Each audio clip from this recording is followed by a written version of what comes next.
The year is 2326. We're at MT, Siorak, deep in Samhan Empire territory. A squad of soldiers is hot on someone's trail. Get him, if he gets away, we're all dead. Kim Tae-ju is running for his life, completely clueless about what he even did wrong. He's gasping for air, his lungs feeling like they're about to burst. Tae-ju reaches the edge of the woods and skids to a halt. The path ends here, it's a straight drop down. His heart chooses that exact moment to give out. He starts coughing up blood. He collapses right there on the edge of the cliff, unable to move another inch. A man catches up and looks down at him, mocking him for having another seizure at the worst possible time. This is First Lieutenant Jang In-dong. He looks at Tae-ju like he's something he stepped in, calling him a dying mana rejector. The rest of the squad catches up and surrounds the cornered man. Tae-ju screams, demanding to know why they're doing this to him.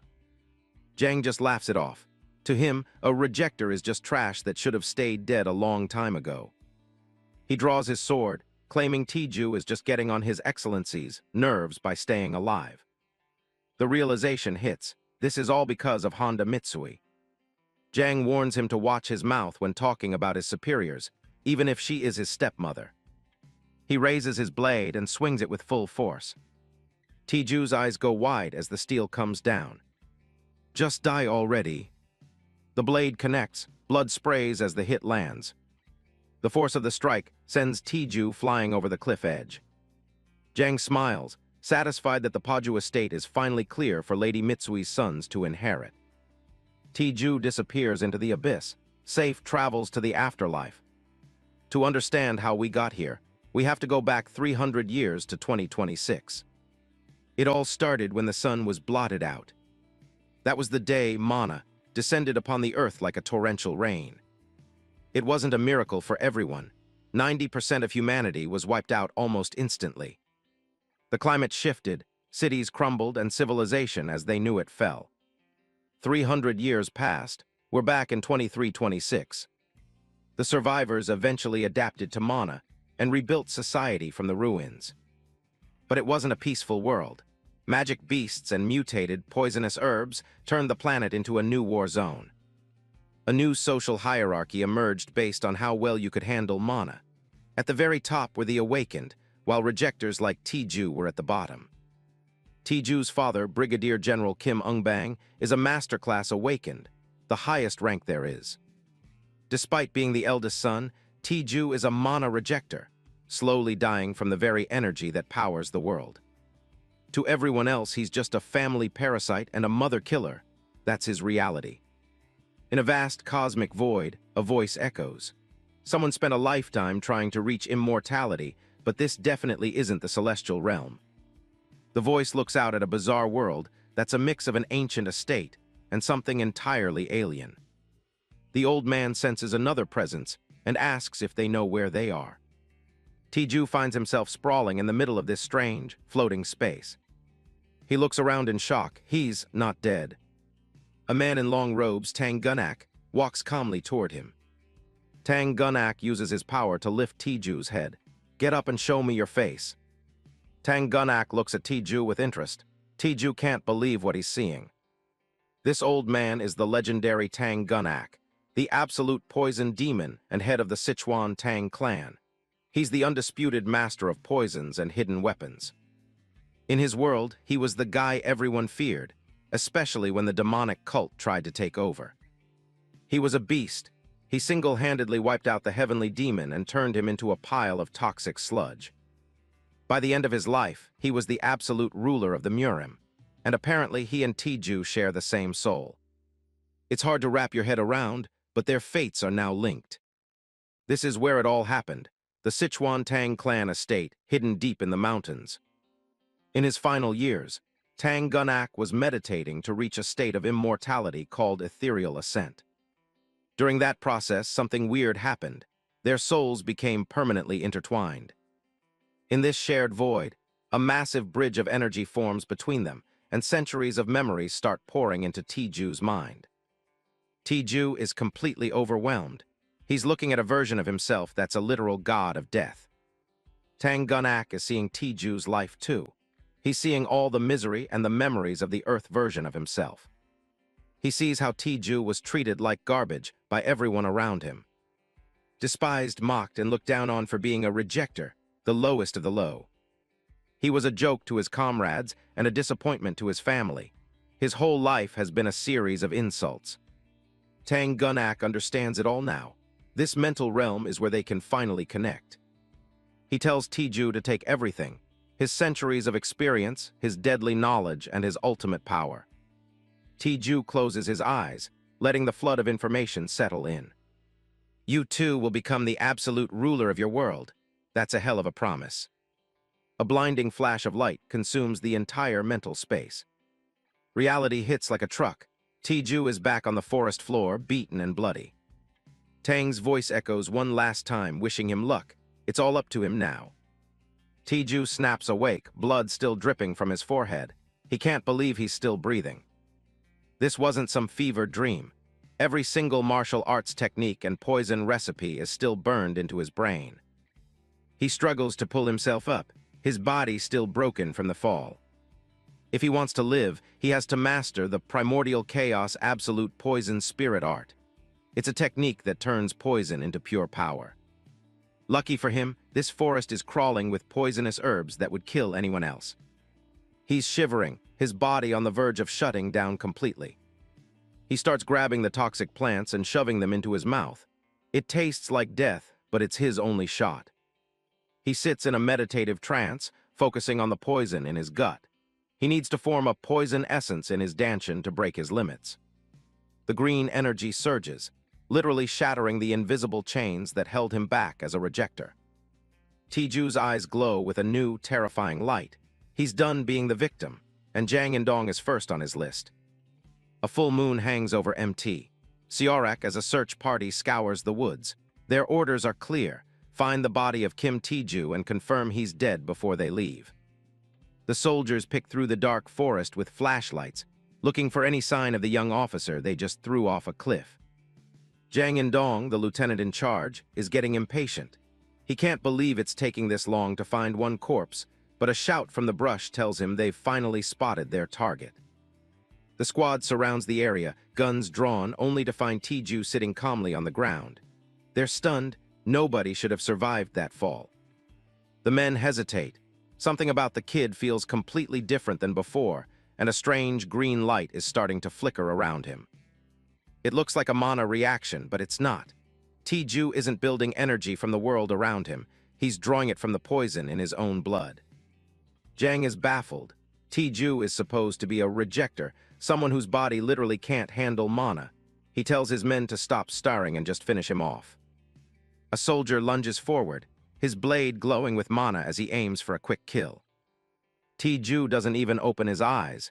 He just waits for the strike to get closer. The blade cuts through the air, inches away from his face. Suddenly his eyes snap open. He's not the helpless victim they knew anymore. He sidesteps the attack with ease, the green aura flaring as he prepares to strike back.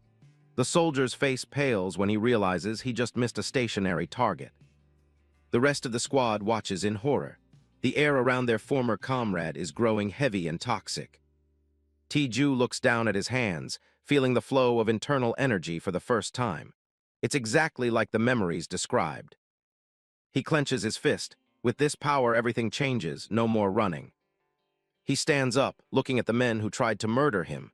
He knows exactly how he's going to pay them back. He gives them a cold smile, casually greeting them as if they just bumped into each other at the office. Jang tries to hide his nerves behind a sneer. He mocks the boy, pointing out that he doesn't even have a rank tattoo on his face, meaning he hasn't officially awakened anything. The young man just scoffs. Tattoos and ranks don't mean a thing where he's going. In this world, mana aptitude is everything. From users at the bottom to masters at the top, your tattoo determines your place in society. Jang is just a beginner rank, barely above a civilian. In the eyes of a true martial artist, he's nothing more than a third-rate thug with a title. Tiju tells him he's nothing special. The insult hits home, and the lieutenant's face twists in rage. He reaches into his pocket and pulls out a few simple coins, sliding them between his fingers like hidden blades. He tells them he's going to return the favor for what they did on the cliff, and his energy begins to surge. Jang laughs at the sight of the coins, asking if he hit his head on the way down. He doesn't realize he's looking at the most dangerous weapons in the forest. He orders the whole squad to charge. He wants this mess cleaned up immediately. Even though this is his first real fight, Taeju feels strangely calm. It's like his body already knows what to do. The memories of the poison demon, Tang-gun-ak, are guiding his every move. He can see the flow of the battle before it even starts. Mana might have rejected him, but the path of the poison demon is wide open. He's found a power that transcends this world's rules. He narrows his eyes, locking onto his targets. It's time to show them what a real monster looks like. He flicks his wrist, sending the coins flying. This isn't just a throw, it's the poison blade art. The coins slice through the air like razor-sharp leaves. The soldiers don't even see them coming. The projectiles move with such speed and precision that they cut right through their mana defenses. The first wave of attackers drops instantly, their throats or chests pierced before they can even scream. Before the others can react, Taeju is already among them. He moves like a ghost, blurring past their vision. He pulls back his hand, the green energy condensing into a concentrated sphere of lethal poison. He slams his palm into the next soldier's chest. The blood poison palm technique sends a lethal dose of toxin straight into the man's heart. The impact is explosive, sending the soldier flying back into the trees as the poison begins to eat him from the inside out. One of the survivors yells out for his commander, paralyzed by the sheer brutality of the counterattack. Their easy mission has turned into a slaughterhouse. A soldier panics and levels his handgun at Taeju, screaming for him to die as he pulls the trigger. Taeju doesn't even flinch. He just looks down the barrel of the gun with cold, detached eyes.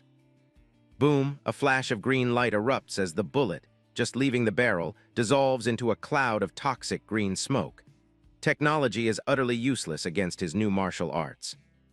He stands in the middle of the wreckage, surrounded by the moans of the dying.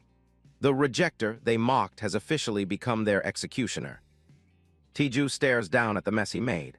To him, these so-called elite soldiers were just too slow to even be a challenge.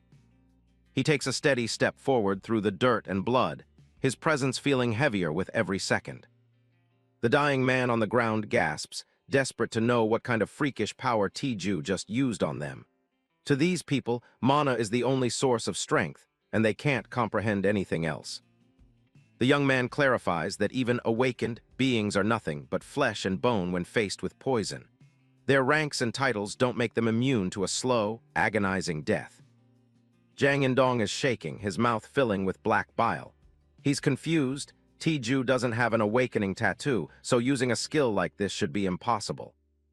Kim Taeju just chuckles.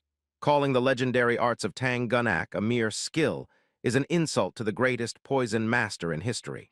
He wonders aloud how it feels to be on the receiving end for once. He leans in closer, asking the lieutenant if the sensation of the toxin melting his insides feels as filthy as the betrayal he committed. The terrified officer breaks down, sobbing and begging for his life. He tries to apologize, calling him Lieutenant Kim as if they're still on the same side. Instead of mercy, Taeju reaches out and grabs the man's face, his grip tightening like a vice. Jang lets out a muffled scream as the green energy begins to burn through his skin. He lifts the traitor off the ground by his throat. The lieutenant's life is literally slipping away, his body convulsing as the poison takes full effect. With his last breath, Jang tries to threaten him, asking if he has any idea who ordered the hit. He's still trying to use his connections to save his skin. The man wheezes out the name Mitsui before a fresh wave of black blood cuts him off. He won't be saying another word. Taeju's eye glows with a menacing green light. He doesn't care who the mastermind is, they're all going on his list. He stands alone in the dark forest, surrounded by the bodies of the squad that was supposed to kill him. This is only the beginning of his retribution. He lets out a dark smirk. He survived the impossible, and now he has the power to back it up. They wanted him dead and forgotten, but Taeju has no intention of going down quietly. He's coming back for everyone who wronged him. This is the Samhain Empire, a massive nation built from the ruins of Korea, China, and Japan after Mana changed the world forever. It's a place where only the strong survive. Miles away in the Paju domain, the sun is setting over a much more peaceful scene, though the politics inside are just as toxic as any poison. Inside a luxury office, a high-ranking general named Kim Ung-bang is being briefed on his son's status. He's surprised to hear that Taeju has been officially discharged. The officer standing before him reports the official story. There was an assassination attempt within the unit during a mission at MT, Seorak. Introduced as Taeju's father, Ung-bang listens with a cold, analytical expression.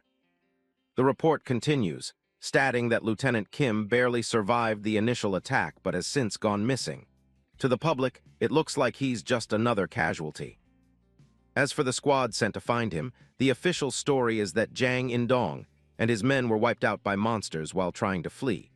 It's a convenient lie that covers everyone's tracks.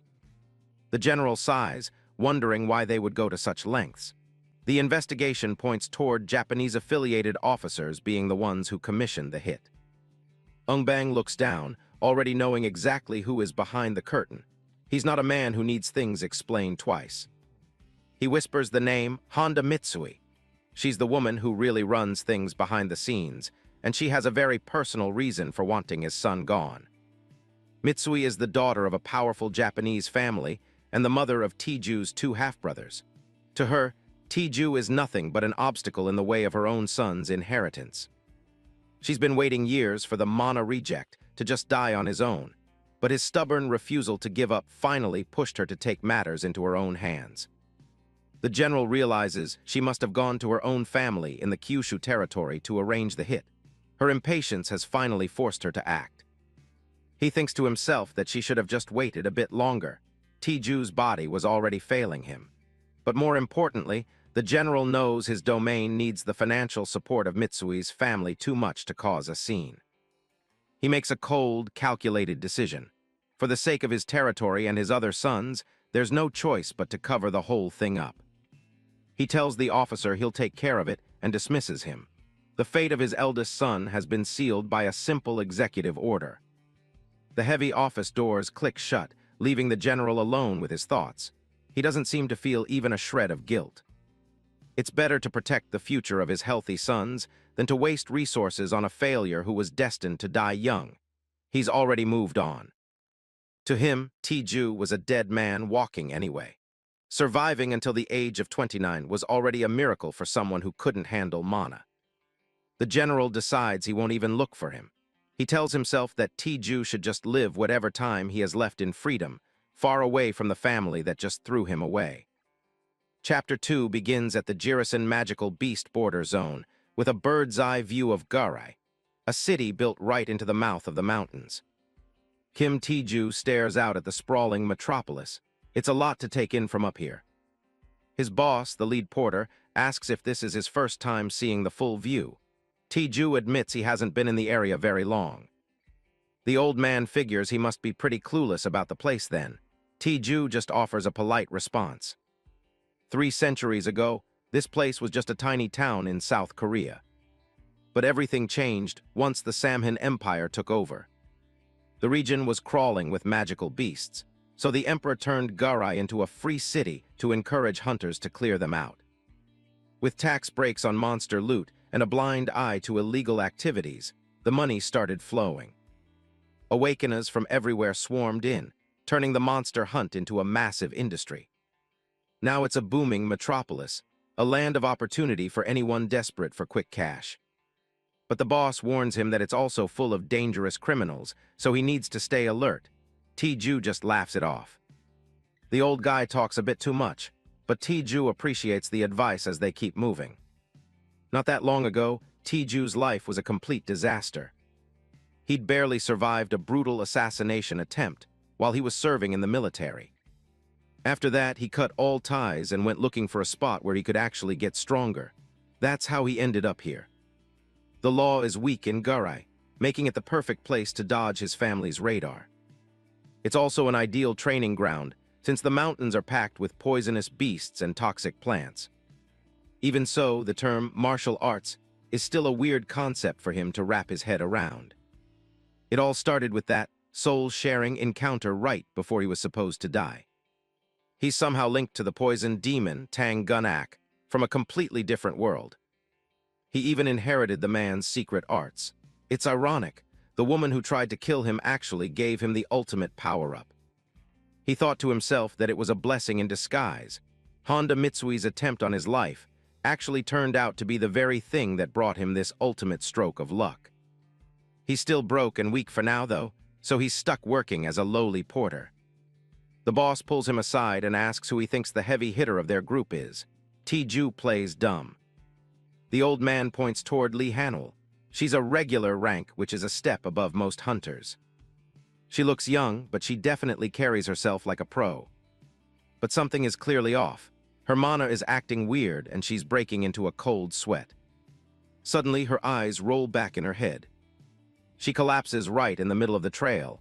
The group panics. It's a mutant three-striped mosquito. The red bug hovers nearby, looking for its next target. Everyone's told to stay back. The unnamed female mage steps forward, telling the porters she's got this. She raises her staff as fire begins to swirl around the crystal. She lets a fireball fly straight at the pest. The blast lights up the forest, turning the mosquito into ash. The boss explains that those bugs are bad news. One bite and your mana temporarily vanishes. In severe cases, you end up exactly like Lee Hanul, totally out cold. Many parties have been wiped out because of them. T-Ju looks down at the fallen swordsman. The poison described sounds familiar. He decides to take this chance to check the toxin with his poison spirit art. He places a hand on her back, his energy glowing green. Something about this is definitely strange. The other hunter is shaking, swearing that these bugs shouldn't even be in this part of the woods. Without any repellent suits, the group decides it's best to just withdraw. The team leader agrees since their heavy hitter is currently a liability. But as they turn to leave, something moves in the tall grass behind them. One of the hunters suddenly freezes, his face pale with sweat as he senses something rustling in the brush. Everyone prepare for combat, someone shouts as the group quickly draws their weapons. A small white rabbit with an unusually long tail hops out of the grass. It's just a S-sec rabbit, the literal bottom of the food chain. The tension snaps instantly. The fire mage lets out a sigh while the others groan about the false alarm. The lead hunter laughs, wiping his forehead as he tells everyone to relax and get ready to head back out. But before he can even finish his sentence, a massive blade tears through the air and slashes him across the chest. Blood sprays everywhere, catching the fire mage completely off guard as her companion collapses. Out of the shadows, a heavy foot slams down. The forest isn't empty after all, they're under attack. A squad of orcs emerges from the trees, looking far more organized and menacing than any wild beast. The creatures let out a deafening roar that echoes through the trees, signaling they've found their prey. The mage doesn't hesitate. She ignites her mana and tells the group to take the injured and fall back while she holds the line. The porter boss hauls a wounded teammate away, but Kim T-Ju stays behind, his eyes fixed on the green-skinned monsters. T-Ju tells the boss to go on ahead, insisting that he's going to stay and help out. The boss looks at him like he's crazy, yelling that porters have no business in a fight like this, but T-Ju doesn't budge. He hands off the unconscious Lee Hanul to the boss, telling him to take care of her while he covers their retreat. "I'll just provide some support from the sidelines," he says, his gaze turning cold and sharp. The boss doesn't have time to argue. He hauls Lee Hanul over his shoulder and runs, pleading with T-Ju not to die. T-Ju watches the orcs carefully. Something is wrong. Their formations are too tight and professional for common monsters. Meanwhile, the mage is fighting for her life, unleashing a fire lance to keep the first wave of orcs at bay. She catches a glimpse of one monster breaking off from the pack and heading straight for the porters. The orc charges with terrifying speed, its heavy boots thumping against the dirt as it closes the gap. The mage whips around, raising her staff to stop the runaway beast in its tracks. She slams her staff down, summoning a fire wall that erupts from the ground to cut off the orc's path. From a safe distance, T-Ju covers his face as the heat and smoke from the magic surge through the clearing. He watches the flames flicker in his eyes, realizing the situation is getting out of control faster than expected. Suddenly, a warning scream to get down rang out, her face twisted in pure terror. A massive elite orc looms right behind her, its single red eye glowing with malice as it prepares to strike.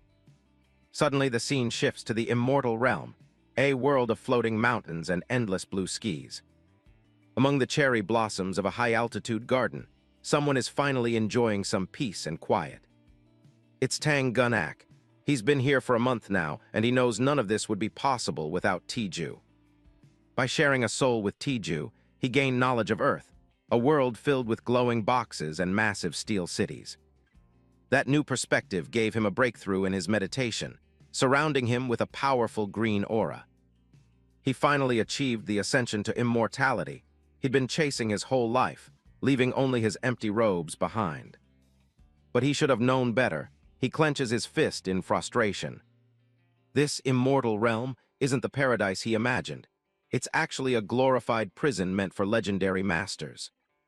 He watches a sword immortal fly by, laughing like a maniac.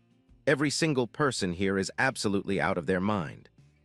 He spots a legendary master duking it out in the sky, shouting at another crazy immortal to stop. Explosions rock the heavens as the world's most powerful masters fight each other just for the hell of it. Still, Tang Gunak keeps his focus on the connection he shares with Tiju, trying to find some silver lining. He looks back toward Tiju, wondering how the young man is holding up on the other side. He knows Tiju lived a life of misery and rejection, so he truly hopes the kid can find some happiness with his power.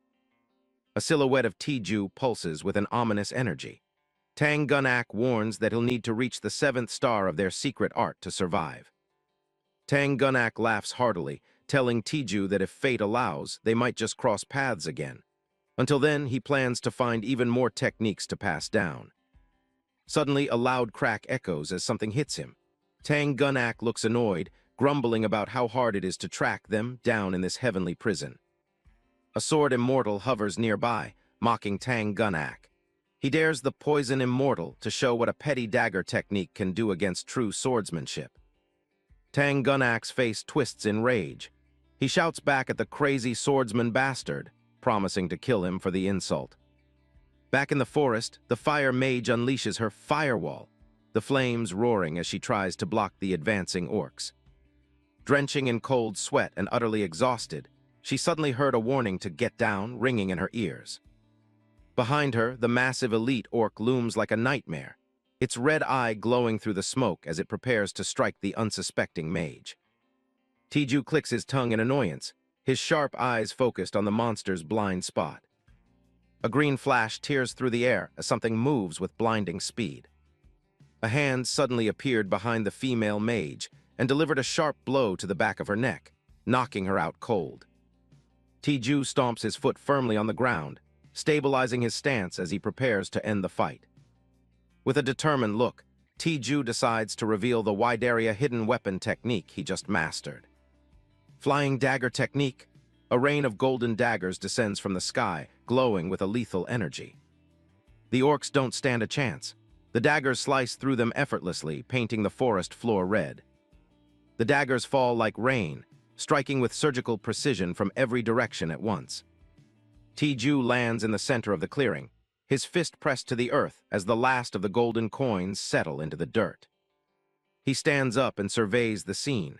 He didn't expect to wipe them all out in one shot, but the result is more than satisfying. He looks down at the fire mage, realizing he accidentally knocked her out while trying to save her. "What should I do about her?" he mutters. Tiju starts to walk away, knowing that exposing his true power will only lead to trouble. He worries that if word gets out that a porter, and one without an awakener's tattoo, took out an entire orc pack, it might even reach his father's ears. He decides he needs to clear out before anyone else arrives to witness the aftermath. A smirk plays on his lips. To think he was a mana rejecter just a month ago, meeting Tang Gunak really did change everything. He pulls out his blue equipment bag, ready to pack up and leave no trace behind. In a small, frantic moment, Chibai Tiju scrambles to pick up his golden coins. Hidden weapon techniques are great, but they're a pain when you have to hide the evidence. He gazes into his bag of golden coins, remembering that Tang Gunak said automatic retrieval is only possible at the 7th star. He needs to get stronger and fast. "Where is it?" he asks, looking around the trees. He's positive he threw one in this general direction. Found it. He spots the missing coin embedded deep in the trunk of a nearby tree. As he retrieves the coin, a strange red mosquito buzzes nearby. Tiju's attention is immediately drawn to the insect. His eyes narrow as he tracks the mosquito's erratic flight path through the air. With a swift motion, he catches the bug, trapping it within a small sphere of green energy. He examines the creature closely, realizing it's a mutant 3-striped mosquito. This isn't even supposed to be its habitat. He glances back at the unconscious mage, wondering if this little pest is the one that bit that other hunter earlier. He knows how dangerous these bugs are. Their bite injects a poison that causes an awakener's internal energy to scatter instantly. As the poison circulates, the victim's mana becomes uncontrollable, leaving them completely vulnerable. He realizes this toxin is nearly identical to the energy-scattering poison used by assassins in the martial world. It feels like fate. The mosquito bites into his skin, but Tiju doesn't flinch. Unlike on Earth, there's no known cure for this poison here. He figures if he can identify the exact components, he can use Tang Gunak's medical knowledge to create an antidote. He just needs to find local herbs that match. With an intense, almost crazed look in his eyes, he decides there's only one way to be sure. I have no choice but to taste it. He brings the mosquito to his lips, letting the poison enter his system so he can analyze it from the inside. He swallows hard, feeling the toxin begin to work its way through his veins. A smirk spreads across his face as he licks his lips. The components are a perfect match as long as he can find the right herbs on MT. Jiri, he can produce the cure. I smell money, he says, his eyes gleaming with greed. This discovery will definitely make him rich beyond his wildest dreams. Tiju's thoughts of wealth are suddenly cut short as he senses a strange, heavy presence nearby. He pauses, his eyes narrowing in suspicion. His breath hitches as a sudden surge of murderous intent washes over him. He looks up, his expression one of pure shock as he realizes the battle isn't over. A massive elite orc, far more menacing than any of the ones he just defeated, looms over him like a mountain of muscle and steel. Tiju stares in disbelief. An elite orc shouldn't even be appearing in an area like this. An elite orc stares him down, growling out a simple command: human kill. This thing is massive, towering over Kim Tiju with an axe that looks like it could split a house. Tiju recognizes it immediately. This isn't some grunt, it's an awakened elite beast he's only heard rumors about. First the mosquitoes, then a whole horde, and now this. Mount Jiri is turning into a total death trap. The orc doesn't waste time talking, lunging forward with a roar. He brings that massive axe down with everything he's got. The strike misses, but it carves a literal trench into the solid earth. Tiju leaps back to safety, realizing he's dealing with an expert rank monster. Time to stop playing around. He reaches into his bag for some hidden weapons, hoping they'll actually make a dent. He goes for a single flash, launching his hidden blades in a golden blur. The projectiles connect right on the orc's chest. But instead of blood, there's just a shower of sparks. The coins shattered as if they had just slammed into a brick wall. Tiju's eyes narrow. Even his strongest hidden weapon art didn't leave a scratch. He lands a safe distance away, while the monster starts closing in again. The orc lets out a deafening roar, clearly unimpressed by the toothpick attack. Tiju sweats, realizing he shouldn't be hesitating in the middle of a fight. He thinks back to Tang Gunak. How embarrassing would it be if his old master saw him struggling with a common beast? He admits he got a bit too cocky after wiping out those weaker orcs. Green poison energy starts swirling around his palm as he charges back in. He goes for the Blood Seal Poison Palm, the signature move of an absolute poison demon. The orc swings again, but Tiju is already inside his guard. He maneuvers through the wind of the axe, focusing everything into one point. The direct palm strike connected, sending a jolt of pain even through his own body. A shockwave of green energy erupts, tearing through the forest. The impact was so heavy that the orc's weapon actually chipped and cracked. Tiju steps back, eyeing the beast looming before him. His strike was far too shallow to even faze this monster. He thought to himself that his palm strike was still missing so many elements. He had even played a fool's game by trying to go head-to-head in a contest of raw strength against an elite orc. But the word give up wasn't in his vocabulary. If one strike wasn't enough, he'd just keep hammering away until it shattered into pieces. Suddenly, a massive blade flashes through the air from the side. In a split second, the elite orc is sliced into a dozen pieces. Tiju freezes, completely blindsided by the sudden interference. Someone just butchered an elite like it was nothing more than a piece of meat. A silhouette stands in the clearing, the kind of presence you only get from a master-rank hunter. Tiju realizes he's in trouble and needs to find an excuse for being out here. The stranger stands over the remains, asking if Tiju was the one who did all this. He looks Tiju up and down, calling him a piece of trash. Tiju stays quiet, sweating under the intense pressure of the man's gaze. This is Lee Yoonghak, the master of the Nagaten Guild and a big deal in Gurai City. Tiju knows this guy is dangerous, so he puts on his best scared civilian act and thanks him for the save. Right on cue, the rest of the porters come running through the woods, shouting for Mr. Kim. The boss ignores Tiju's well-being and checks the cargo first, while Tiju plays along and credits his survival to the guild master's arrival. That gentleman, the porter boss, is a bit confused by Tiju's humble attitude. Lee Yoonghak doesn't care for the small talk, ordering a cleanup crew to handle the mess before turning to leave. While the boss blathers on, we get a quick lesson on Gurai, a free city that answers to an autonomous committee instead of the imperial family. Turns out, Lee Yoonghak is one of the 3 big shots on that committee, and his Nagaten Guild basically runs security for the whole city. The boss keeps whispering about how they have to pay tribute to this guild just to keep working safely. He practically shoves Tiju forward, demanding he thank their savior properly. Lee Yoonghak isn't stupid, though. He finds it hard to believe a lowly porter like Tiju walked away from that massacre. Tiju plays it off with a lie, claiming a mysterious mage did all the heavy lifting before passing out from exhaustion. The rest of Yoonghak's team shows up, reporting they've secured a survivor and it's time to move out. The guild starts heading back, leaving the scene of the carnage behind. But Yoonghak stops for one last bit of advice for the newcomer. He warns Tiju to stay out of trouble, because if they meet again under bad circumstances, he won't be going home in one piece. The boss lets out a huge sigh of relief once they're gone, telling Tiju he's lucky to have survived the encounter. Tiju plays dumb, asking if the guild master is really as prickly as he seems.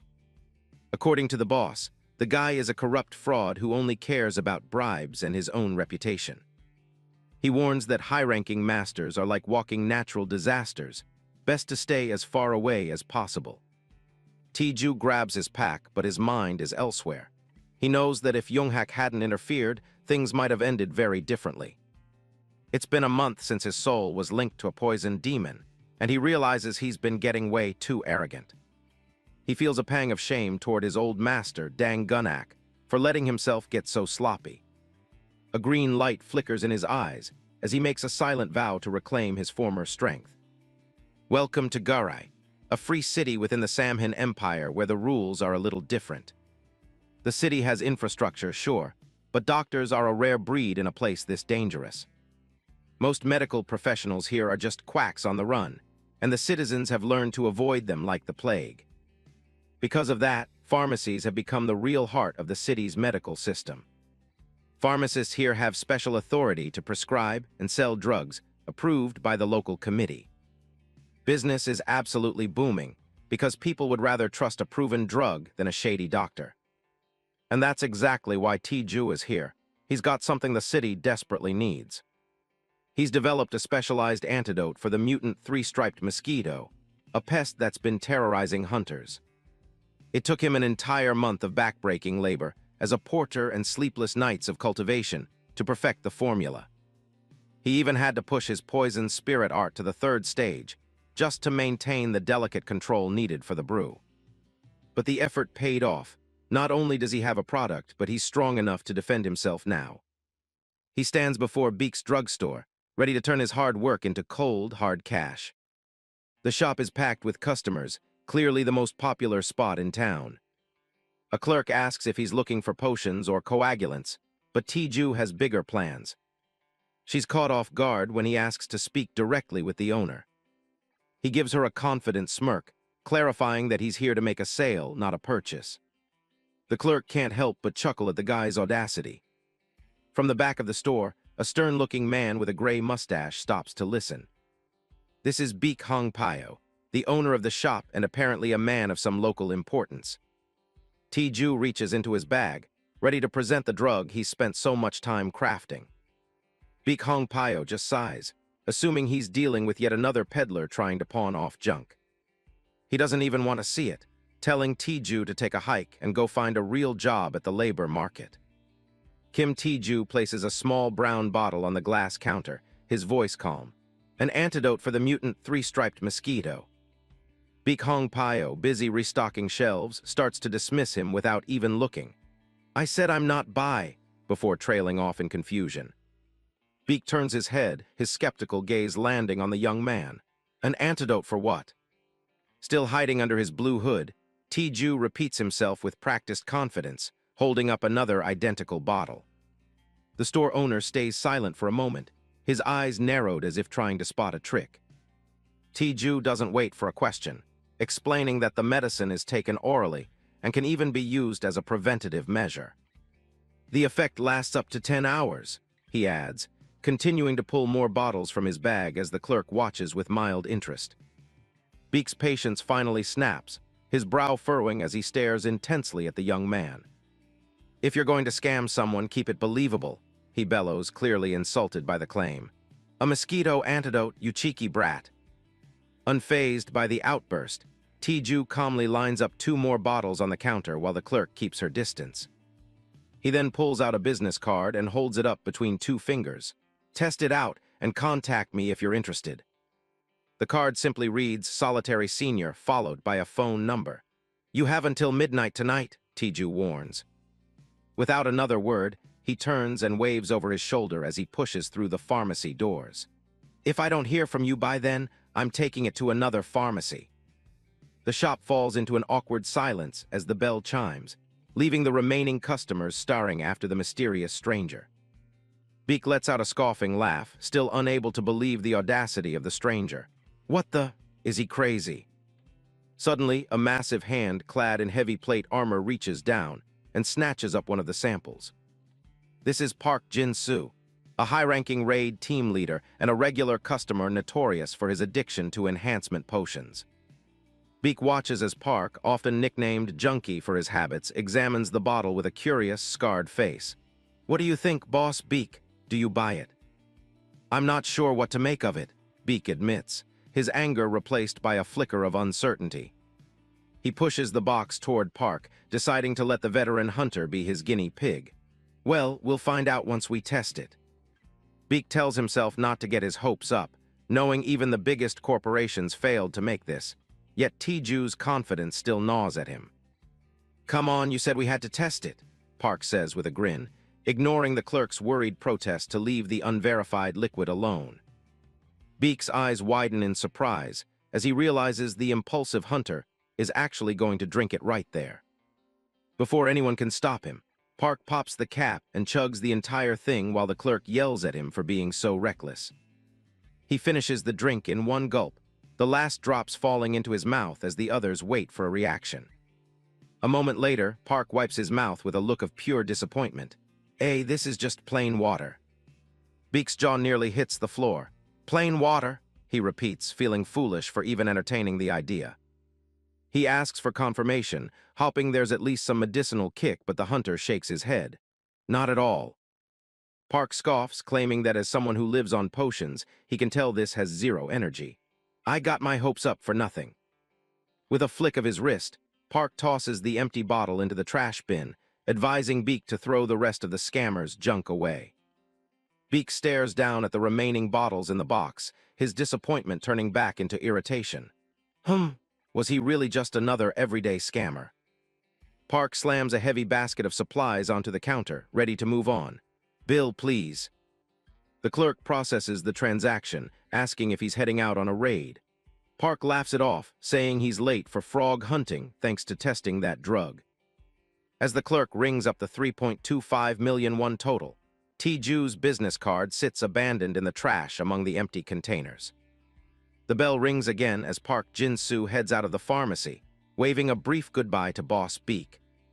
"Be careful on your hunt," Beak calls out, before turning to dump the entire box into the garbage, convinced the antidote was absolute nonsense. Meanwhile, deep in the surrounding forest, the peace of the sunset is shattered by the sounds of a violent battle. A blade-toothed marten, a ferocious white-furred predator, snarls as it lunges with razor-sharp teeth bared. A shimmering blue shield reinforcement barrier flares up just in time to catch the monster's claws. One of the hunters screams in terror, wondering why such a high-level beast is appearing in this area while red energy slashes through the air. Through the chaos, Lee Hanul lets out a battle cry as she prepares to strike at the beast. She cleaves through the air with her sword, reporting to her leader that the rear is clear and they need to retreat immediately. Lee Hanul grits her teeth, her breathing heavy as the toxin takes hold. "I'm poisoned by mosquito venom too," she gasps, her limbs feeling like lead. "I feel like I'm about to be paralyzed." Park Jin-soo, sweat pouring down his face, tries to rally his flagging strength. "Got it! Hold on a second," he yells over the roar of battle. "Once we kill this thing, it's over." But as he focuses on the beast in front of him, a sudden realization strikes him. "Huh!" he exclaims, his eyes widening in alarm. The air around him is thick with a familiar, ominous buzzing. "A mutant mosquito," he stammers, realizing the secondary threat is already upon them. A sharp sting on his forehead confirms his worst fears. "No! If I get bitten again here, the overlapping mosquito venom will scatter my mana and paralyze me," he thinks frantically. He looks over at Hanul, who has fallen to her knees, unable to continue. "If I go down in this situation, our team is wiped out," the weight of the responsibility crushing him. The shimmering barrier in front of him flickers and fades. "No, my shield is weakening," Park Jin-soo realizes with a sinking heart. "Am I poisoned? Where did everything go wrong?" He thought they were prepared with their bug-proof suits. It was supposed to be a routine mutant frog hunt, but everything changed when a blade-toothed marten appeared out of nowhere, an apex predator in a low-level zone. Their specialized gear was useless against such ferocity. The marten's claws tore through their bug-proof suits in a matter of seconds. Regret gnaws at him as he defends his teammates. "As the team leader, I should have paid more attention. I panicked and ended up getting hit myself." The team had tried to stage a desperate retreat after the first wave of mosquito bites, but the forest seemed to conspire against them. More martens emerged from the shadows, blocking their only escape route and forcing the exhausted hunters into a final, bloody stand for their lives. Park Jin-soo's vision begins to blur as the venom takes its toll. "If we could just kill this one, everyone would live," he thinks, his hope fading. But is it really ending like this? Hanul's voice pierces through his despair, a sharp warning filled with terror. "Leader, look out." Park Jin-soo's breath hitches in his throat as a new shadow looms over him. He gasps, his eyes wide with the realization that death is inches away. Back at MT, Jiri, things take a turn for the worse. A woman screams for her leader to watch out as a monster lunges. Park Jin-soo freezes, sweat dripping down his face as he realizes he's wide open. A white blade-toothed marten leaps through the air, claws out and ready to tear him apart. The beast's attack slams into Park's mana shield, the impact rattling his entire frame. With a deafening crack, the shield shatters into a million glowing shards. Park braces for the end, but he's stunned to find his body still brimming with mana and strength. He stares in disbelief, unable to comprehend how he's still standing. He snaps himself out of the shock, realizing he's still very much in the fight. Grabbing his sword with a renewed grip, he prepares to strike back. If that trash antidote he got earlier was actually the real deal, then he might just walk away from this alive. He smirks, feeling the tide of the battle turn. Later that night in Gurai, the lights are still on at Beak's pharmacy. The bell over the door chimes as someone bursts inside. Park Jin-soo stands in the doorway, panting and desperate, while Beak Hongpyo looks up from his counter. He's not here for a checkup. He wants every last drop of that antidote from this morning, no matter the price. The next morning, Garai Market is bustling with hunters looking for an edge. Vendors are shouting out prices for everything from magic beast meat to custom-made magic beast armor that'll cost you a small fortune. Kim Tae-ju takes a leisurely stroll through the crowd, soaking in the sights of the massive market. After everything that's happened lately, taking a day off was definitely the right call. To mass-produce that mosquito venom antidote, he had to push his poison spirit arts to the 3rd star. It takes incredibly precise energy control to extract the right components from those deadly plants. Reaching that level took a toll on him, and now he needs some time for his body to process the leftover poison essence. His mind drifts back to his meeting with the old pharmacist earlier. Baek Hongpyo couldn't wait to get his hands on a pen, ready to buy every bottle Tae-ju could produce. Tae-ju casually sips his drink, asking if the sample worked out as expected. Baek is beyond impressed. He calls Tae-ju a benefactor and admits he was a fool for ever doubting him. He's ready to go all in, asking exactly how much stock is currently available. Tae-ju casually drops that he has 60,000 bottles ready to go, and he can start making more whenever they need. He gives a confident half-smile, knowing he's got the market in the palm of his hand. Baek slides a contract across the table, proposing they sell each bottle for 50,000 won. To most, 30 billion won sounds like a dream, but Tae-ju knows the real cost of production is practically nothing. Since Garai is a free city with only a 10% tax, that's 27 billion won straight into his pocket. He signs the paper, but decides to do the old man a favor, lowering the supply price to 35,000 won per bottle. He knows Baek isn't just a pharmacist, he's a man who looks after every orphan in the city. Baek's orphanage is a place built on the idea of sticking together, and Tae-ju respects that. He explains he just wanted to help out, but in return, he'll need a proper place to set up his manufacturing. Baek is moved to tears, calling him a saint and promising he has the perfect spot for the new lab. They shake on the deal, marking the start of a very lucrative partnership. With the contract signed and a massive down payment in his account, Tae-ju heads back out. He's got a list of gear to pick up, and Garai Market is the perfect place to find it. He walks past rows of weapons and armor, eyes peeled for anything that might catch his fancy. A voice calls out from the crowd, asking if he's in the market for a weapon. Tae-ju stops and looks around, a bit surprised to be singled out like that. A massive, bald man in a leather apron stands over him, grinning. He claims his shop is the absolute best in the area. The blacksmith Ga Th letter 1E3 Ren flexes his monstrous muscles, offering a handsome discount as he strikes a pose. Tae-ju sweats, clearly uncomfortable with the intense salesperson, and tries to politely decline. Before he can even take a step back, a heavy hand clamps down on his shoulder. The blacksmith pulls him in close with terrifying ease.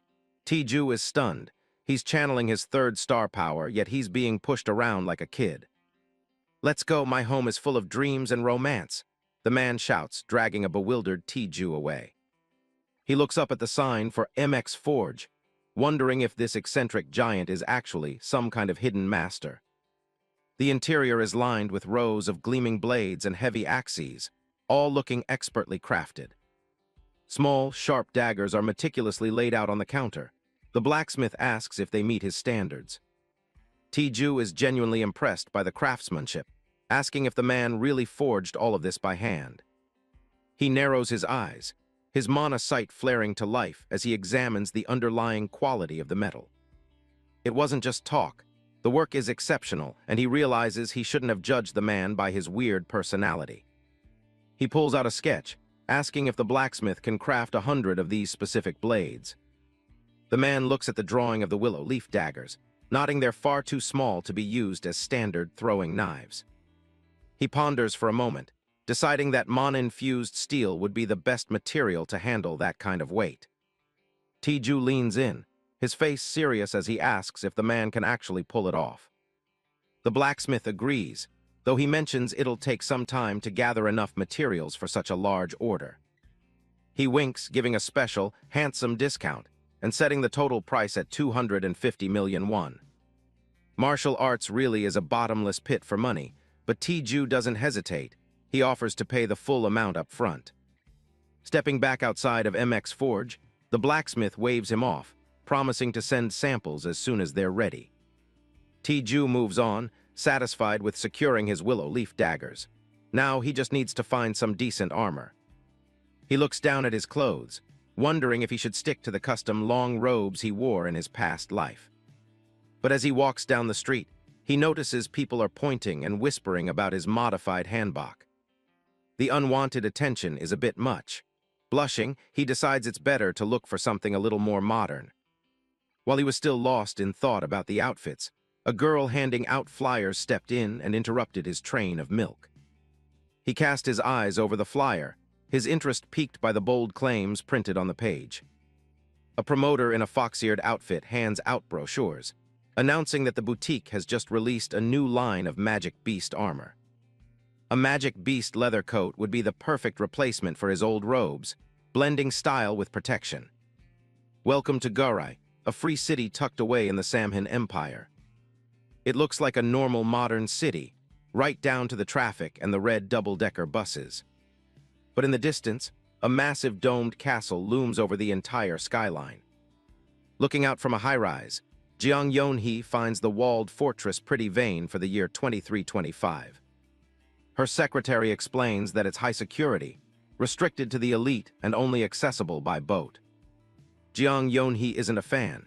She thinks the powerful are just cowards hiding behind big walls. The secretary asks if they really traveled all this way just for a fox fur coat.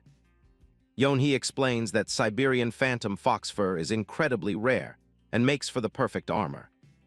The secretary is sold. Something that rare is definitely worth burning a few vacation days for. She mentions the chairman sent a black card for the trip, but Yonhee turns it down. She's got plenty of her own money, and the secretary can't help but admire her independence. The bus announces their arrival at the Garai market stop. They step off the transport and onto the platform. Yonhee leads the way, wanting to get to the boutique as soon as possible. Kim Tiju froze for a second. His shopping destination was right there in front of him. Glancing between the flyer and the Flame boutique sign, Kim Tiju decided to pick up a few high-end threads to replace his tattered old robes. He apologized and mentioned that someone outside had directed him here, just as the clerk was introducing the coat to Yonhee. The secretary notices him immediately, wondering if this random guy is eyeing the same coat. The shop owner walks out with a big smile, ready to welcome her high-profile clients. But she stops dead in her tracks when she sees Tiju, recognizing him as the porter from the orc incident. She reminds him she was the mage in his party that day, and Tiju realizes his cover might be blown. She remembers waking up after the fight, confused about how she survived. She's been looking for him ever since, and can't believe he just walked into her shop. Tiju tries to play it off and make a quick exit, but he's clearly sweating it. He originally gave her the credit for the orc kills, just so he could stay under the radar in Garai. He knows if he stays, she'll start asking questions he doesn't want to answer. But before he can slip away, she grabs his arm. She asks him point-blank if he was the one who actually saved her back then. She knew all along she didn't kill those orcs, but she played along with his story for his sake. Tiju tries one last time to act like it was just a misunderstanding. She's not buying it. Because of him, she was able to recover the bodies of her fallen teammates. She starts tearing up right there in the store, making Tiju feel incredibly awkward. He tells her to take it easy, admitting he only stepped in to test out some of his new techniques anyway. She wipes her eyes, apologizing for putting her savior in such an awkward spot. That's when the secretary finally loses her patience, shouting about how long they've been kept waiting. The owner snaps back to business and quickly apologizes to the high-profile guests. But then she drops to her knees right in front of the young heir. She tells Jiang Yonhee that the coat she picked out can no longer be sold. Tiju can't believe it. She's actually turning down the sale for him. The secretary goes ballistic, screaming about the time they wasted on measurements. The owner explains that the coat is too precious to just sell, and it needs to go to someone else. She offers to make it up to them personally, while Yeonhee just stands there in stunned silence. The secretary can't believe her ears, screaming that the owner still refuses to sell even after the measurements were done. Jeong Yeonhee has heard enough and turns to leave, telling her assistant they're going. Secretary Kim is left hopping in a panic, unable to believe her boss is just walking away from the coat she wanted so badly. Tae-ju watches them go, feeling guilty about the important client the shop just lost because of him. The owner brushes it off with a smile, telling him not to worry since he's the one who got caught in the middle of this mess. She laughs a bit, mentioning that people probably tell him he's oblivious all the time. Tae-ju claims he's never heard that before, but the owner just shakes her head. She gives him a knowing look, telling him that the coat is actually meant for him. He's completely blindsided, having no idea what she's talking about. She starts adjusting the fox fur coat, explaining that she wants to use it to repay the debt for saving her life. Tae-ju immediately refuses, feeling uncomfortable because he didn't even save her out of the goodness of his heart. She doesn't care about his intentions. She's just happy to be alive and wants to show her gratitude. Her expression turns serious as she asks him to just save more people in the future so they don't die like her old partners did. Tae-ju closes his eyes, reflecting on how he's never been thanked like this in his entire life. He thinks back to all the contempt and criticism he used to face from people who saw him as just a low-rank porter. But as a small smile plays on his lips, he realizes that being appreciated doesn't feel half bad. He finally gives in, telling her he'll accept her gift with gratitude. A squeal of joy erupts from inside Flame Boutique as the owner drags him off to get his measurements taken immediately. Far away in the immortal realm, a solitary figure drifts through the clouds among floating islands. Dong Tan, an immortal with long white hair and a flowing robe, sighs in boredom as he chews on a blade of grass. He complains about how dull the immortal realm has become, with nothing to do but watch the clouds pass. He looks around at the other immortals, noting they all have the same white hair, beards, and robes, making everything look identical. But then he notices one man who stands out from the rest, looking a bit different today. He watches Tang Gunak, who has suddenly started styling his hair and trimming his beard in a new way. Tang Gunak has even started wearing strange clothes that look like they're from another world entirely. Standing tall in a dark trench coat over his traditional robes, Tang Gunak looks like a curious mix of two different eras. Dong Tan watches him with interest, thinking that two eccentrics would be much more fun than just one. He considers asking for fashion advice. Satisfied with his decision to change his look, Dong Tan nods and prepares to set off. He reaches into his robe, pulling out something valuable to use as payment for the lessons. Back at Beek's orphanage in Garai City, things look quiet on the surface. But deep in the basement levels, far below the ground floor, there's a high-security vault door sealing off a secret lab. Inside, a glowing green liquid hums with energy under Kim Tae-ju's hand. Tae-ju checks the concoction and realizes everything is coming along perfectly. He taps his earpiece to check in with his business partner. He calls Beek Hongpyo to let him know the next batch of undiluted solution is finally ready. Hongpyo is relieved, but the news isn't all good. They're already almost out of stock. It's pure chaos at the shop as people fight and cut in line just to get a single bottle of the medicine. The demand is insane, and the staff are struggling to deal with all the hoarding. Tae-ju tells him to announce a steady supply and slap a 2-bottle limit on every customer. Even though the antidote is a hit, Hongpyo worries that copycats will flood the market soon. Tae-ju isn't worried at all as he seals another bottle. He knows that unless they have the poison spirit art, making a functional copy is impossible. He gets back to packing while the CEO asks when they can finally get some automated machinery in there. Tae-ju realizes he's been stuck in this basement for a full week without a break. Outside the vault, a couple of kids from the orphanage are whispering about a ghost. The girl is terrified, but the boy is convinced it's just a beggar who stole their secret base. Suddenly, the massive wheel on the vault door starts to spin on its own. The heavy door creaks open, letting out a thick, ominous purple mist. Tae-ju emerges from the darkness looking like a literal demon, surrounded by a terrifying aura.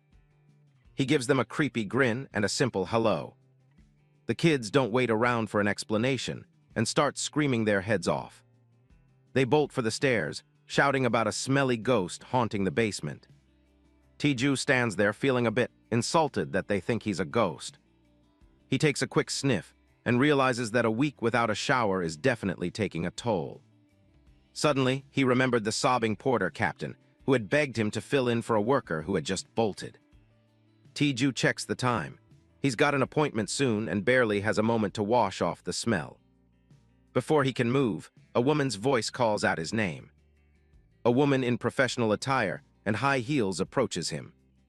It's Baek Seoyeon, and she's brought the two terrified kids back with her.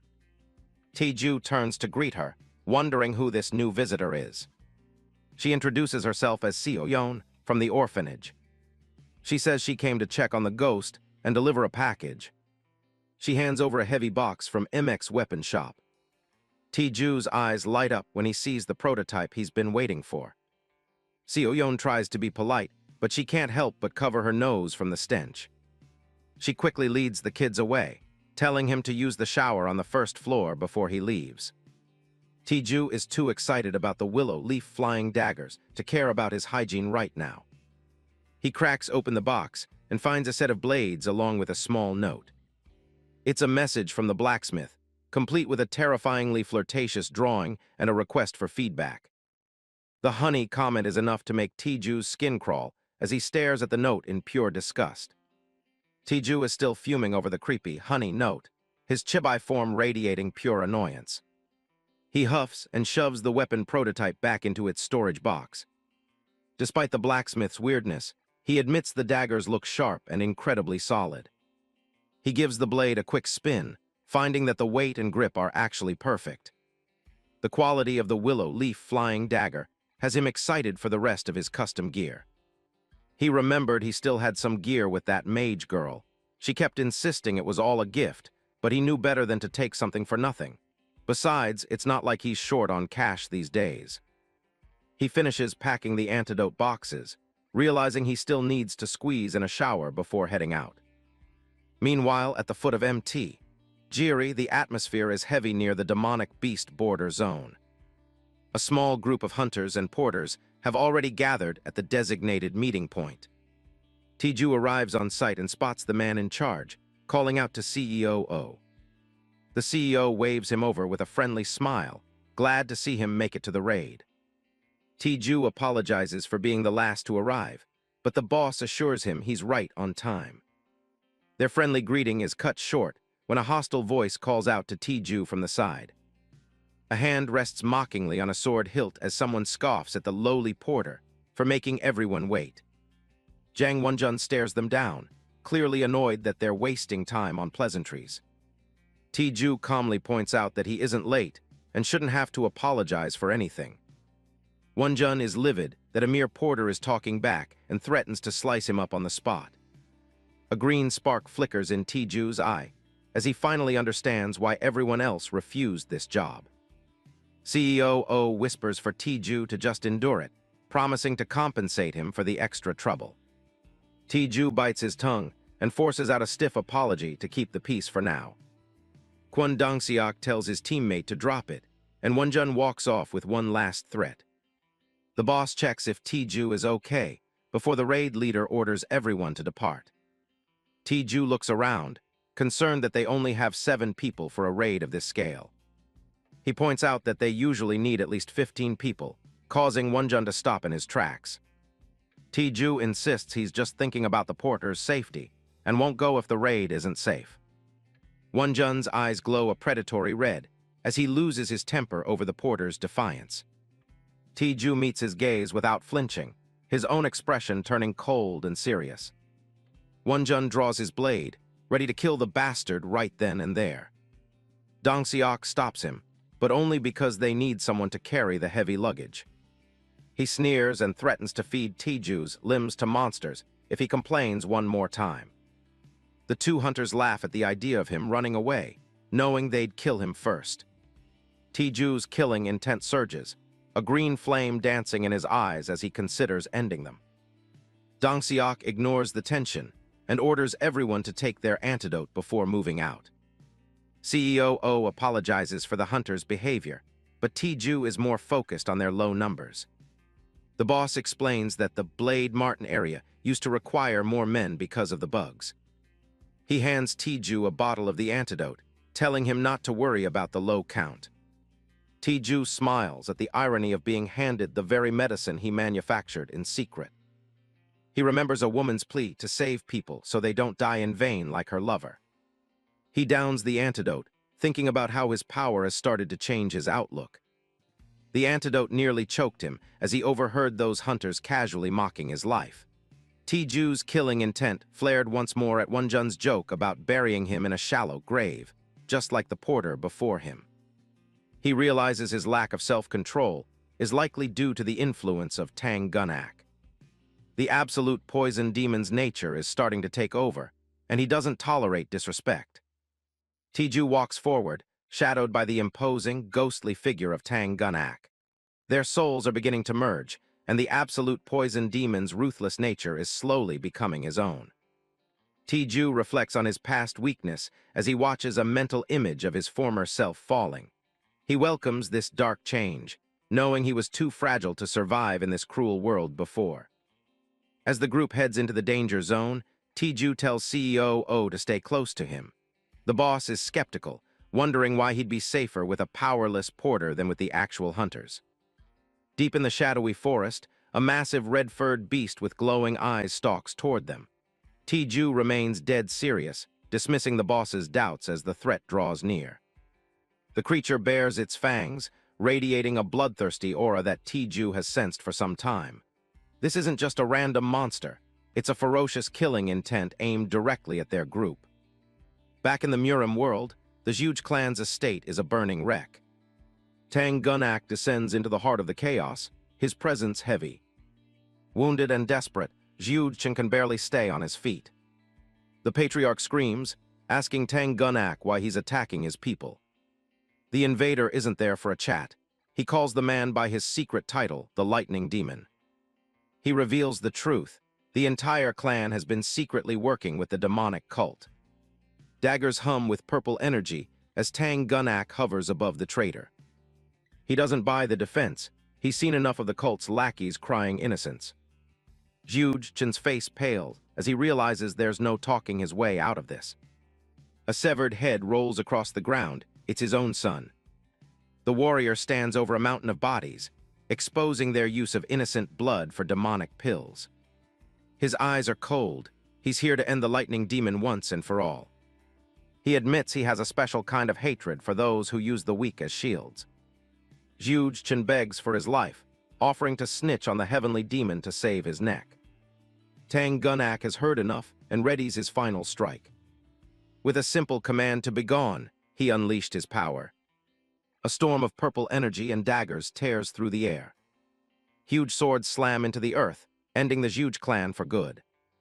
Fast forward to the present day, and the sun rises over the peaks of MT, Jiri.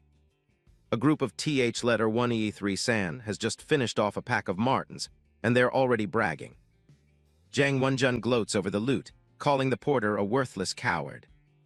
Mr. Gil tries to smooth things over while Kim T-Ju stays quiet, knowing they only won because of his antidote. T-Ju feels his internal poison heart stirring as the insults keep coming. He decides to hold back for now. These guys aren't worth the effort. The hunters keep at it, mocking him for just standing there like a spy. His patience is wearing thin, but his focus shifts to the nearby tree line. Something is definitely moving in the bushes. T-Ju tells the elderly porter to stick close because things are about to start. A massive clawed paw steps out onto the path. A giant red-furred wolf emerges, its eyes glowing with hunger. Mr. Gil is paralyzed with fear at the sight of the beast. The hunters realize they're in way over their heads. T-Ju calmly hands his gear to the old man and tells him not to worry. This isn't just a regular monster, it's a high-ranking predator. And then the second one shows up. These things always hunt in pairs. The team is shocked. One of their own is already down. Kwon Dong-seok tries to take the lead with a heavy slash. The wolf is too fast, dodging the blade with ease. Their formation crumbles as they realize they can't land a hit. One hunter decides he's seen enough and starts running away. The girl on the team panics, realizing they're completely screwed. Kwon Dong-seok decides to play dirty, ordering the team to use the porters as bait to save themselves. The situation was hanging by a thread. Realizing it was hopeless to rely on that pack of thuggish hunters, the lead porter turned to our MC, asking what they should do now. Kim Tae-ju doesn't hesitate. He draws his blade and promises to show them exactly what he can do. In a blur of motion, he unleashes his dagger art, one flash cutting through the air with terrifying speed. A brilliant green light erupts, marking the trajectory of his lethal strike. Another flying dagger streaks straight toward Jang Wonjun's face before he could even blink. The dagger embeds itself deep into the rock behind them, radiating a powerful, glowing energy. The force of the impact is so great that birds take flight from the surrounding trees in a panic. The raid leader stands frozen, sweat dripping down his face as he tries to process what just happened. One of the wolves lies dead on the ground, and Tae-ju's voice cuts through the silence like a blade. His silhouette looms large, glowing with a malevolent green aura as he expresses his disgust for people who use the weak as shields. Wonjun clutches the side of his head, realization dawning on him as he feels the blood where his ear used to be. Dong-seok can only stare in disbelief at the sheer power the supposed porter just displayed. The first wolf is definitely dead, but nobody even saw the strike that killed it. They turn to Tae-ju, their voices trembling as they ask how a mere porter could pull off such a feat. The second wolf growls low in its throat, its red eyes fixed on the new, more dangerous target. Tae-ju tells them to shut up, his footsteps heavy with a dark, swirling smoke. He stands his ground against the beast, his mood sour and his patience completely gone. His eyes flare with a cold, green fire as he asks the hunters if they always operate this way. He knows their type, the kind of hunters who throw others to the wolves the moment things get risky. Wonjun snaps back, arguing that it's only natural for the weak to die for the sake of the awakened like them. Tae-ju's expression goes cold. He's heard all he needs to hear. He decides it's time for them to experience exactly what they were planning for the porters. With a sudden burst of speed, he leaps high up onto a jagged rock overlooking the battlefield. From his new vantage point, he gives them a single chilling order: fight. The hunters can only look up in shock, their positions completely reversed. Tae-ju sits casually on the cliffside, telling them he's already done his part by taking out one of the monsters. Wonjun is livid, clutching his bleeding head and demanding to know if Tae-ju really thinks he can get away with this. The female hunter begins to beg, offering money if he'll just finish the job for them. Wonjun lashed out, calling the girl a worthless bitch, but the second he opened his mouth to act tough, our MC sent another flying dagger streaking toward his remaining ear, shutting him up for good. Another flash of green energy cuts through the air, narrowly missing the hunter as a final warning. Tae-ju reminds them of who they are, the combatants who were so confident while hunting smaller prey. The remaining red-furred wolf lets out a terrifying roar, ready to tear into the nearest target. Looking down from above, Tae-ju delivers his final ultimatum: if they want to live, they have to fight for it. Tae-ju looks down at the hunters with zero interest. He tells them to deal with it themselves. The group is stuck in the middle of a clearing, and they can't believe their porter is just standing there. The leader, Kwon Dong-seok, is fuming. He's not used to someone like Tae-ju talking back. A massive red wolf emerges from the shadows. Tae-ju just watches from his perch, noticing the hunters aren't exactly on the same page. Kwon Dong-seok realizes they're outmatched and yells for everyone to scatter. But it's too late. The wolf strikes, catching one of them off guard. Chaos breaks out as the beast rips through the group. Dong-seok is already bleeding, but he's more focused on blamming the porter than fighting. He turns around only to see the wolf's jaws inches from his face. One of the female hunters tries to make a run for it as the monster lunges.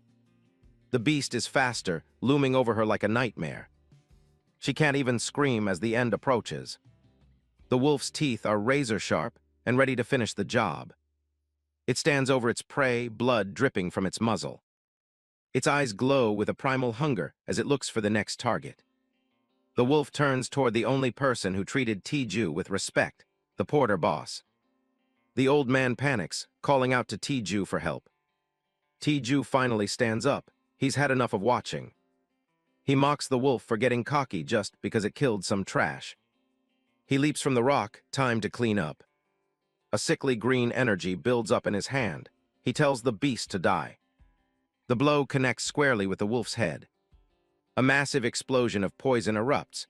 This is the blood-venom twin palm. The porter boss can't believe his eyes. This porter just obliterated a high-level monster in one hit. The area is silent now, littered with the remains of the beast and the hunters. Tiju walks out of the mist, feeling better now that he's stretched his muscles. The boss drops to the ground, begging for mercy. He thinks he's next. Tiju just scratches his head, wondering why the guy is so terrified. The old man looks up, confused that he's still alive. Tiju offers him a hand and asks if he's hurt. Then he asks for a little favor. He needs this to stay between them. His expression turns serious as he tells the man to forget everything he saw today. The porter boss agrees immediately, shaking like a leaf. He knows better than to cross someone this powerful. They start their trek back down the mountain. They leave the dead hunters behind. The forest will take care of the evidence. Tiju doesn't feel any guilt. In his eyes, scum like that deserved what they got. He walks away, comparing those hunters to the corrupt clans from his past life. Meanwhile, at the YJ Pharmacy headquarters in Gurai Castle, a high-stakes meeting is about to get heated. Jo Hoon-seok slams the table in rage. Their profits have plummeted.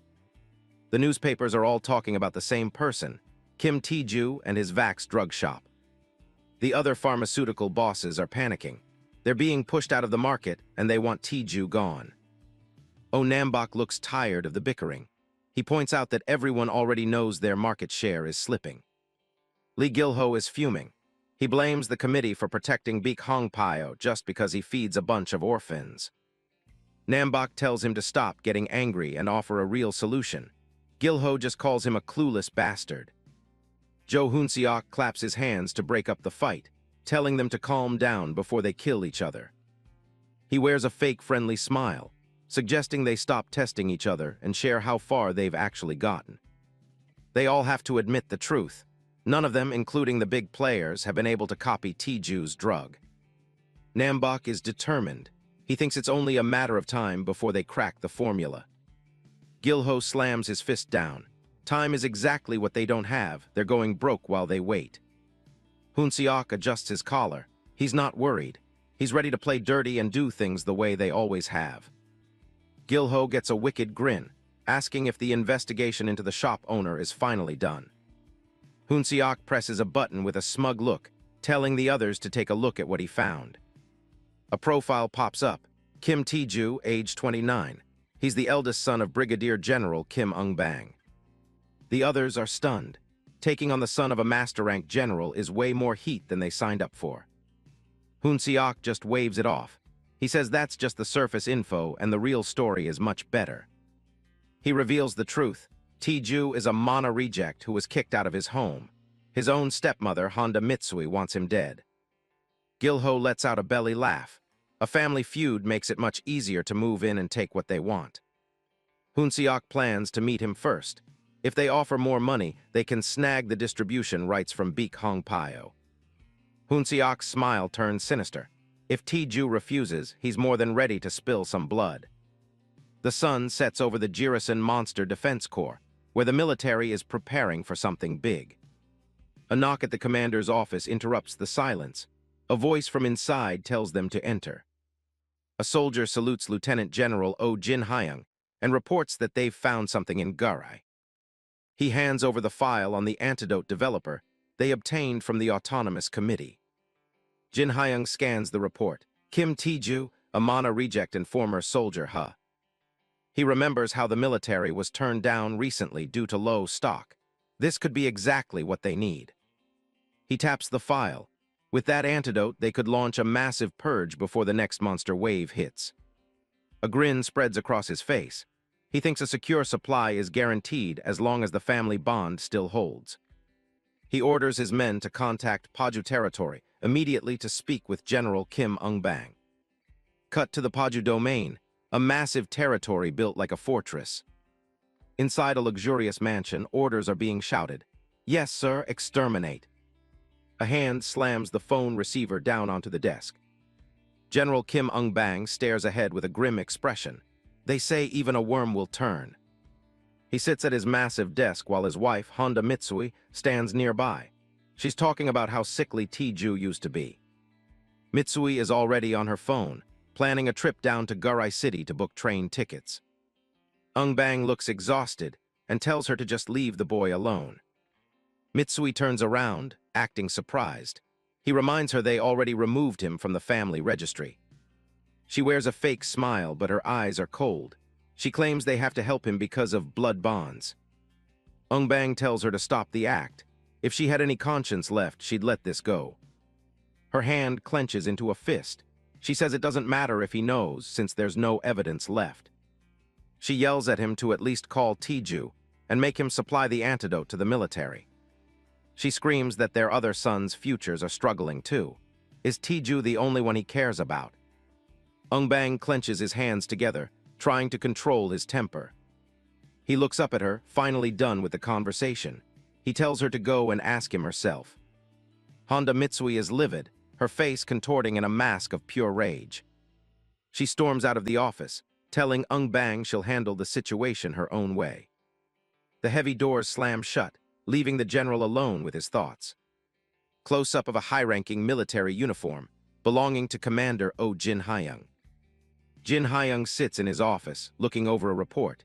He notes that he hadn't heard from a certain person in months and almost thought they were dead. He smiles a bit sinisterly, commenting that it's a relief to see them living meaningfully in Gurai City. The scene shifts to the bustling Gurai market, where shoppers are going about their day. A high-end boutique stands in the middle of the district, looking out of place with its luxury. Inside, expensive suits and designer coats are displayed on elegant wooden racks. T-Ju stands before a mirror, while a red-haired woman in a white suit helps him with a fitting. The boutique owner smiles warmly, telling T-Ju that the coat really suits him. T-Ju admires the quality.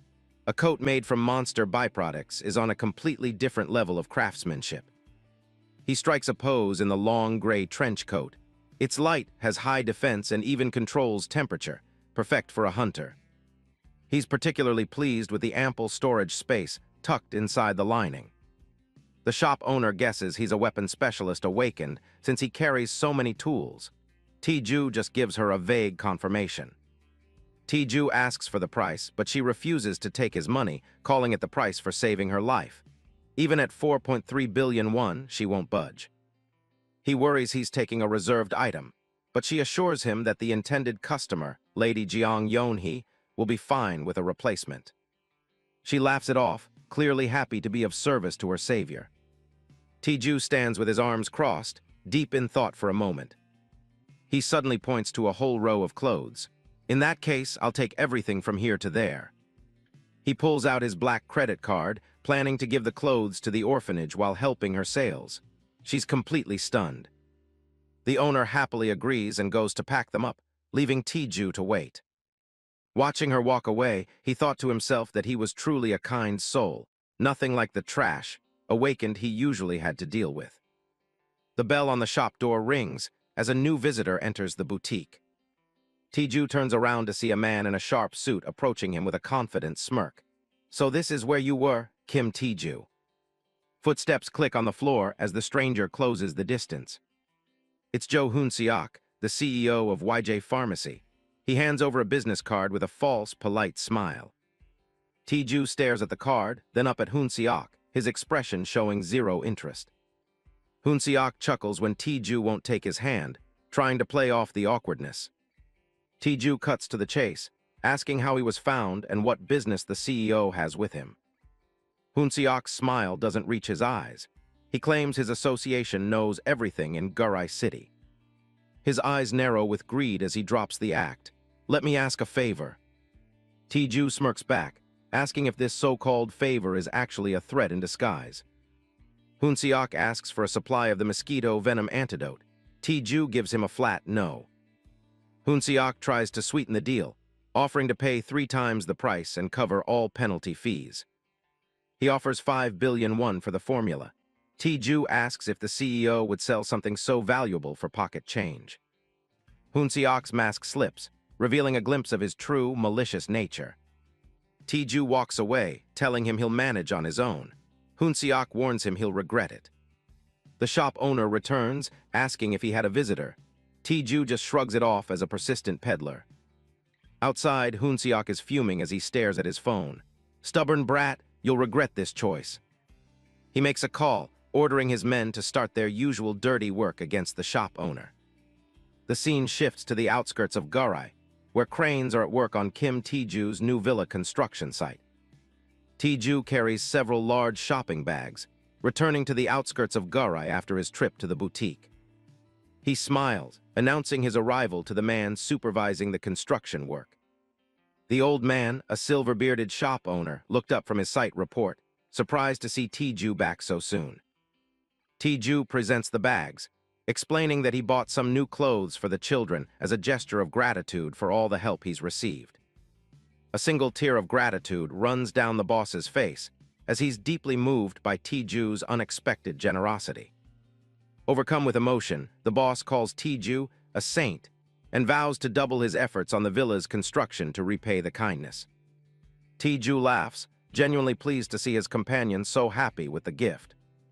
As they watch the sun set over the site, the boss reports that everything is progressing smoothly, from the acquisition of the building to the current construction phase. The boss turns to Tae-ju, asking if he has finally reached a conclusion regarding a certain proposal they discussed. Tae-ju confirms his decision, noting that his meeting with the representative of YJ Pharmacy today gave him the push he needed. The boss is startled, immediately asking if that man tried to harm him in any way. Tae-ju brushes it off as just a minor threat, but one that reminded him of the harsh reality of how those without power are treated. He declares his goal. He will establish his own pharmaceutical company as suggested and asks for the boss's continued assistance.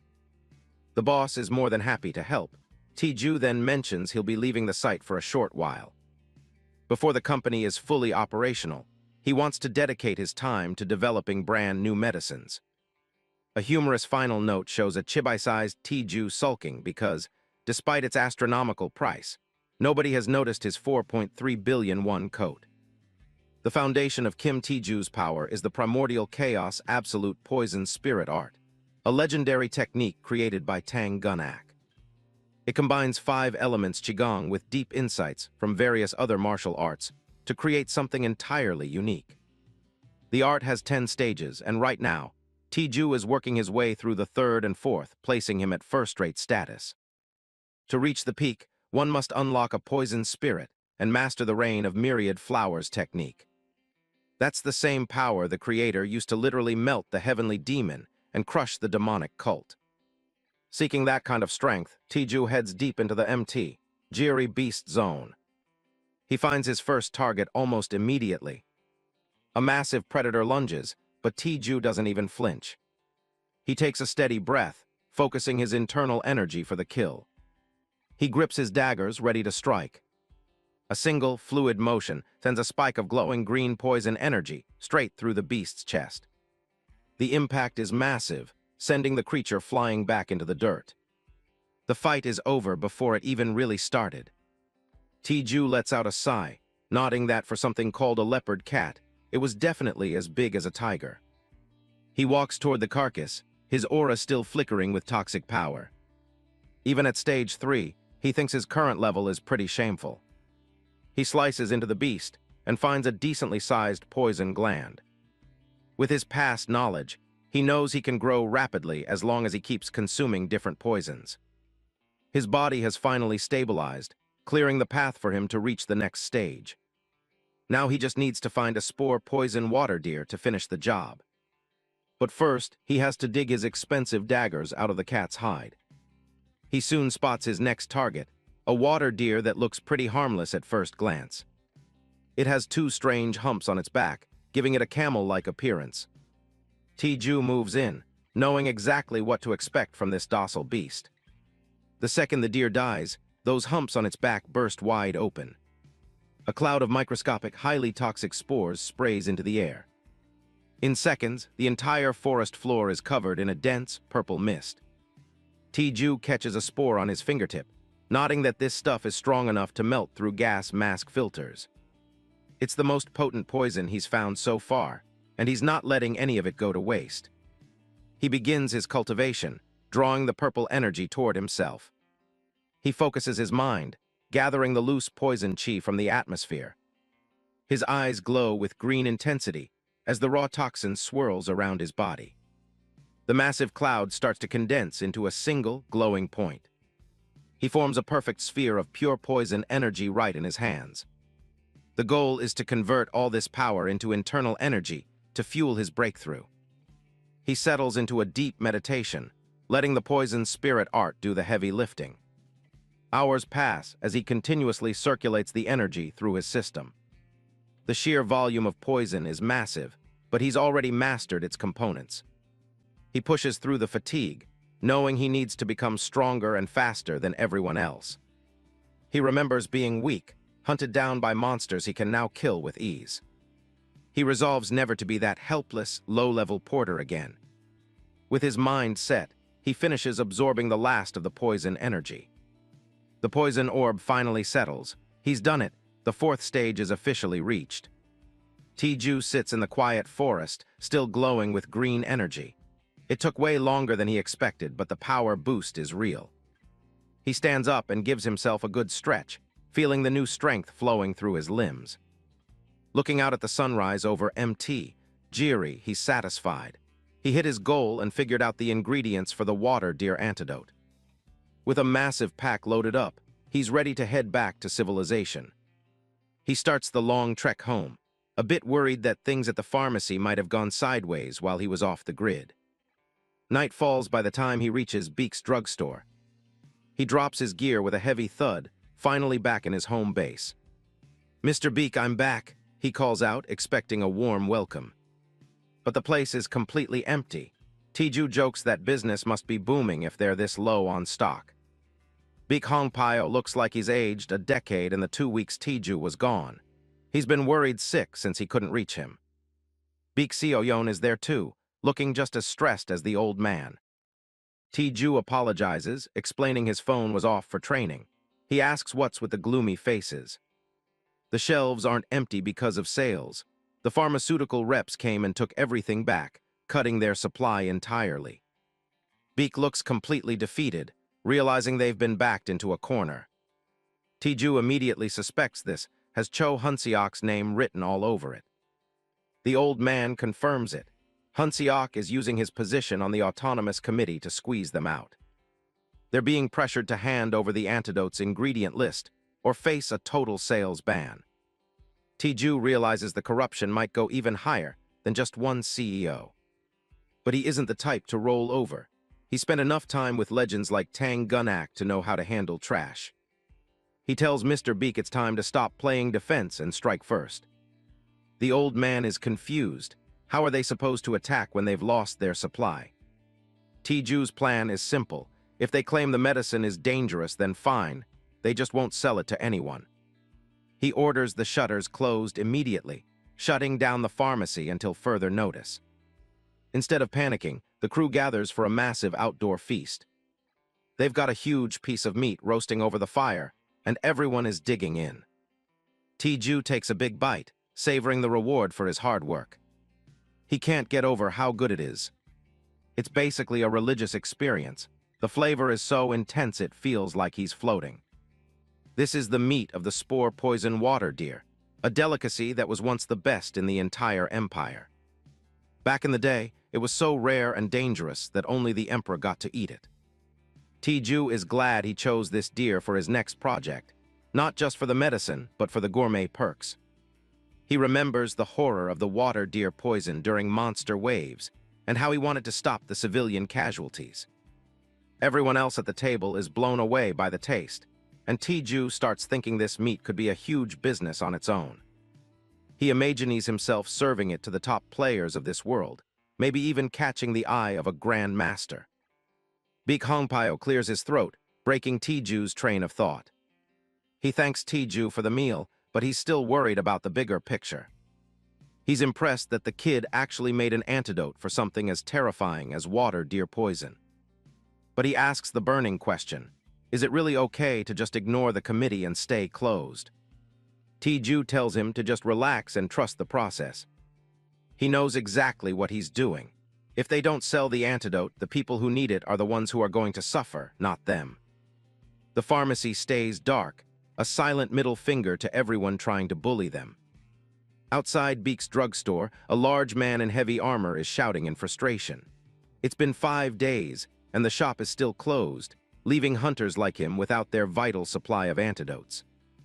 A crowd has gathered, fueled by rumors. Word is that someone had a bad reaction to the medicine, and the autonomous committee is using it as an excuse to demand the secret formula, forcing President Beek to shut down. Park Jin-soo is fuming. He's used the medicine himself and knows it's a miracle cure. To him, the committee members are just power-hungry bastards looking for a payoff. Suddenly, a hand reaches out from the shadows of the storefront. A sheathed sword slammed into Park Jin-soo, cutting his tirade short. Lee Jeong-hak, the local militia captain, steps forward with a cold gaze. He makes it clear that any further public disturbances will be met with force. The crowd whispers in fear and suspicion. They know Lee has ties to the committee and YJ Pharmacy, making his presence here feel like a coordinated hit on the independent shop. Lee stands firm, announcing that the sale of the antidote is prohibited until a full analysis of its supposed side effects is complete. He demands everyone clear the street immediately. Park Jin-soo isn't backing down easily. He shouts that he was a clinical trial participant and is perfectly healthy. He demands to know how they're supposed to keep hunting without the protection the medicine provides. The other hunters join in, refusing to return to the days of wearing heavy, expensive protective suits. They demand proof of the alleged side effects, pointing out that as a master, Lee is immune to poison and doesn't care about their struggles. Lee Jeong-hak's expression shifts into a dangerous, condescending smile. Interesting, he muses. His aura flares with a crimson killing intent that chills the air. He asks the crowd when exactly, trash, like them gain the courage to talk back to a master. He decides they aren't even worth the effort of drawing his blade. As he tells them to scatter, he grumbles internally about the officer who forced him into this tedious task through a committee vote. The raw power behind his words sends a wave of terror through the protesters. In an instant, the crowd vanishes, leaving Park Jin-soo standing alone and trembling in front of the captain. Lee turns his full attention to the lone hunter who dared to stay. He asks if Park thinks his orders are a joke and challenges him to show the strength needed to back up such defiance. The pressure is too much. Park Jin-soo breaks and bolts down the street, screaming apologies as he flees for his life. Lee Jeong-hak sheathes his sword with a sharp click, his annoyance palpable. He hates being used as a common debt collector for the committee. While he's following orders for now, he has his own agenda. He plans to deal with Jo Hunseok soon for his blatant manipulation of the standing committee's power. He looks toward a sleek white car idling nearby, knowing exactly who is watching from the tinted windows. Inside the car, Jo Hunseok is on his phone, a smug grin plastered on his face. He's delighted to see even a formidable master like Lee Jeong-hak being forced to dance to his tune. He reassures his contact that Lee is just one man. As long as he and Chairman Min maintain their majority on the 3-member committee, Lee is effectively neutralized. He tells the officer on the line that everything will be wrapped up quickly as long as the masters remain quiet. He's already set his next plan into motion to finish off his rival. Joe promises a massive reward for the officer's cooperation. He's confident that without a miracle, Beek Hongpyo and his shop won't survive another week of this pressure. Meanwhile, across town, a gold nameplate sits on a mahogany desk. Lieutenant General Oh Jin Hyung. Kim Tae-ju is seated in the general's office, looking calm and professional in a sharp suit. He lays out his proposal, a massive supply of 1 million units of his antidote for the Jirisan Monster Defense Corps. At 50,000 won per unit, it's a deal worth 50 billion won. Jin Hyung, the legendary commander and master, sits in silence, his expression unreadable behind his beard. He repeats the number, 50 billion, his eyes glowing with an intense, violet energy that fills the room. Tiju feels the weight of the general's aura. He breaks into a slight sweat, wondering if he's offended the powerful man by asking for too much or offering too little. The general's adjutant leans in and whispers to Tiju, reassuring him that the commander is actually in an exceptionally good mood. Jin Hyung finally speaks, asking if Tiju can actually make a profit selling the medicine at such a shockingly low price. Tiju is caught off guard. He hadn't expected the general to be worried about his profit margins.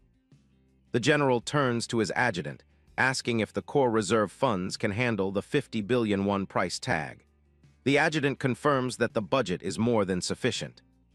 Tiju seizes the moment, requesting an immediate 50% deposit.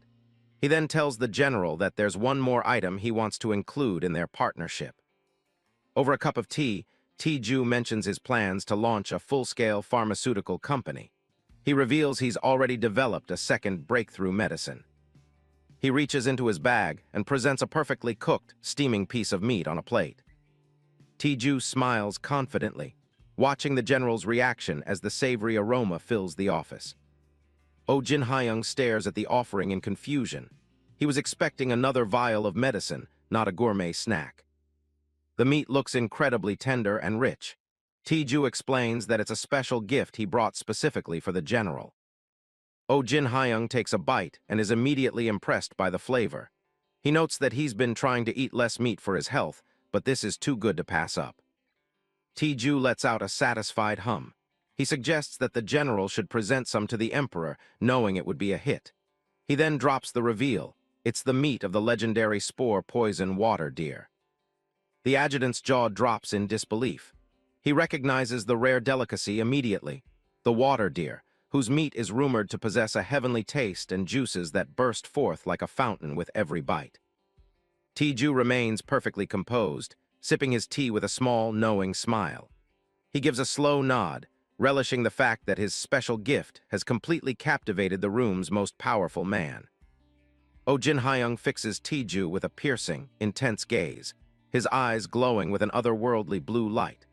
Impressed by the young man's boldness and resources, he remarks that the military is in dire need of people like him before asking if Tiju has any interest in re-enlisting. The Jirisan demonic beast defense legion is tucked away in the remote outskirts of the empire. Commander Jin Hyung wasn't exactly thrilled when he was first assigned to this post. It was a high-stakes job with almost no reward. But he finally sees a golden opportunity to climb the ranks. He's got his hands on a new antidote for water deer venom. His adjutant walks in to report that the down payment and his instructions have been handled. Apparently, the big pharmacy association is losing its mind over the deal. The morning papers are already scheduled to run the scoop. Tells his man to keep a close eye on Kim Tiju and give him whatever he needs. He takes a moment to thank the adjutant for sticking by him, even when he lost all his connections. The guy is actually getting emotional. All those years of struggle finally feel like they're worth something. Shouts out to him again, his ambition firing up. He slams a hand onto the guy's shoulder. He's aiming for the imperial court, and he's taking his loyal subordinate right along with him. You can hear his laughter echoing all the way down the hall. Meanwhile, over at Kim Tiju's house on the outskirts of Garai, plans for his new company are already in full swing. Tiju is catching up with director Baek Hongpyo. He's glad the military contract was a success. He checks the paper. The news about his drug is everywhere. Commander really did him a solid by leaking the scoop. Director Baek mentions he used the first chunk of cash to clear their debts immediately. The old man is still fuming about how the bank treated them when they were struggling. He closed every account he had with them. Tiju just tells him to use the rest of the money for the orphanage. But Tiju admits he can't run this whole show by himself. He looks the director in the eye and asks him to be his business partner. The old man is stunned. He thinks he's just a small-time pharmacist who won't be much help. Tiju shakes it off. He knows how to make the medicine, but he needs the director to help him sell it. Director Beak is genuinely touched that T-Ju thinks so highly of him. He agrees to join, but he wants T-Ju to take 90% of the shares. T-Ju isn't having it. He insists on a 70-30 split or there's no deal. The director accepts, but he says he won't be the one managing it day to day. He suggests someone from the orphanage instead, a girl named Beak Seoyeon.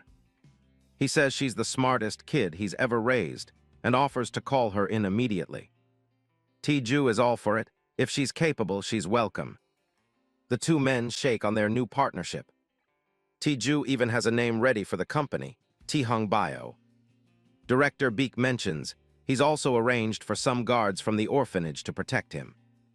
T-Ju's a bit confused. He doesn't see why he'd need bodyguards suddenly. The old man warns him that guys like Cho Hunseok won't hesitate to use physical force. T-Ju just laughs it off and tells him to keep the guards at the orphanage instead.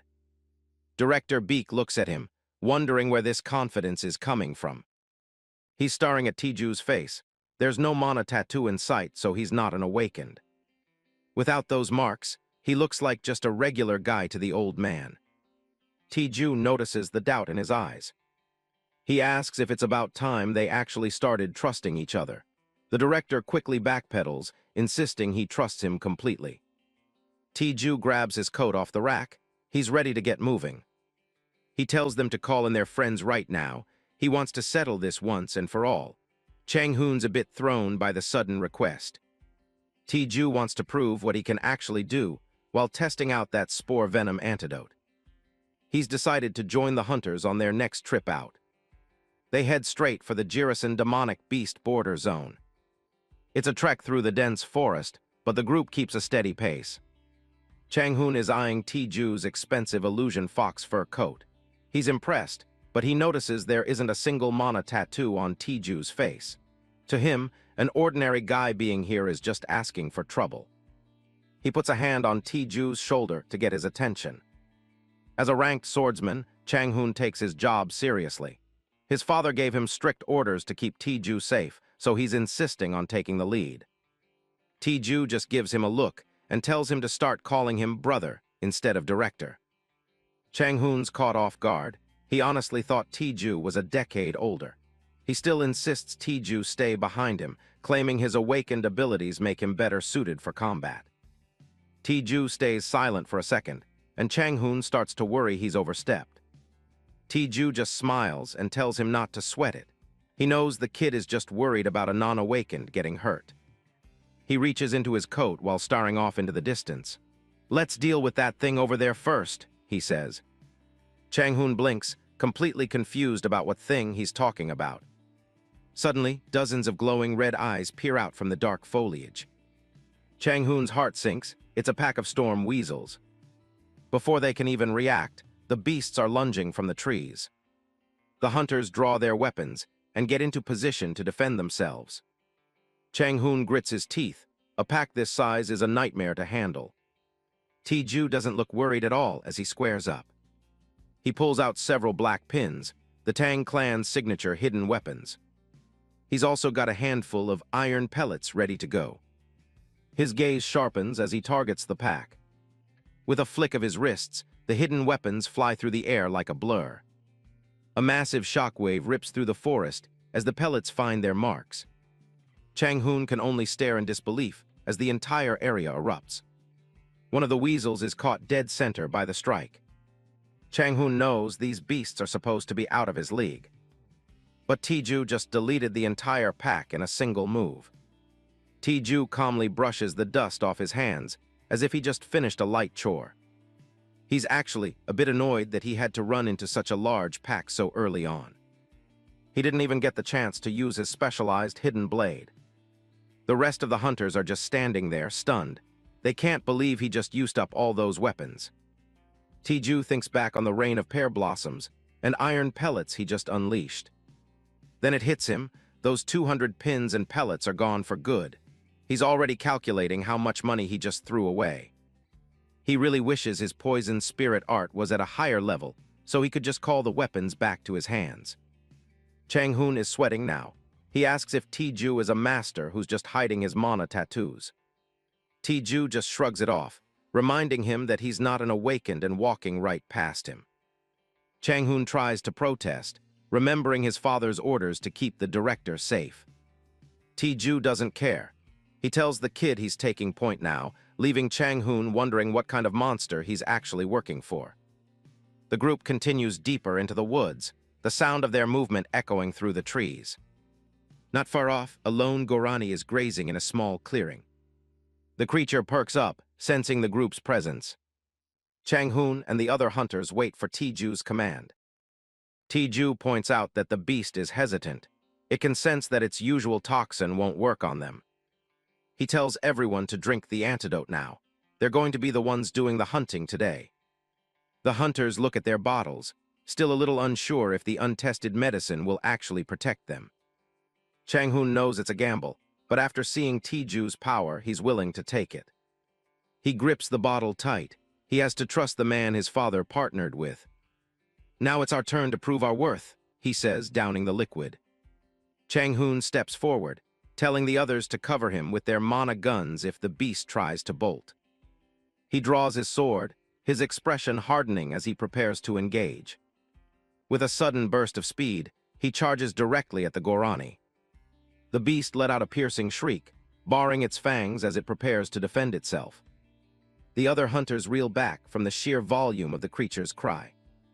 Unfazed, Chang-hoon leaps into the air, his blade glowing with mana. With a single, fluid motion, he cleaves the beast right down the middle.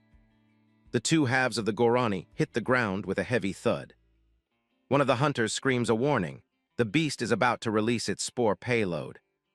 A violent purple explosion erupts from the carcass, showering the area in toxic spores. The cloud of poison completely envelops the group as they stand their ground. Tae-ju watches from the sidelines, a small smile playing on his lips. The results are exactly what he expected. Chang-hoon braces himself, but he realizes he's not feeling any of the usual symptoms of the spore poison. One of the other hunters laughs in relief, shouting that she's totally fine. Tae-ju is impressed. The kid's skills might be rough, but he certainly doesn't lack courage. He walks calmly through the purple haze, asking the group if they're finally convinced. Chang-hoon and the others look at him with newfound respect, apologizing for ever doubting him. Tae-ju doesn't dwell on it. He tells them they're heading even deeper into the forest to continue the hunt. He instructs them to butcher the Gorani for its meat, nodding that once this antidote is released, these beasts won't last long. Meanwhile, far away in New Seoul, the capital of the Samhain Empire, the massive skyscraper of the Mercenary Group, HQ, towers over the city. Inside one of the busy offices, a man's voice calls out for a specific employee. Baek Seo-yeon, a young and talented section chief, looks up from her work. Jeon-juhak, the deputy manager, approaches her with a greasy smile, mentioning her connection to Baek Hongpyo's orphanage. Seo-yeon is immediately on guard, wondering why he's suddenly bringing up her father. Jeon-juhak's smile widens. He's clearly satisfied that his memory of her background was correct. He tells her to drop all her current projects.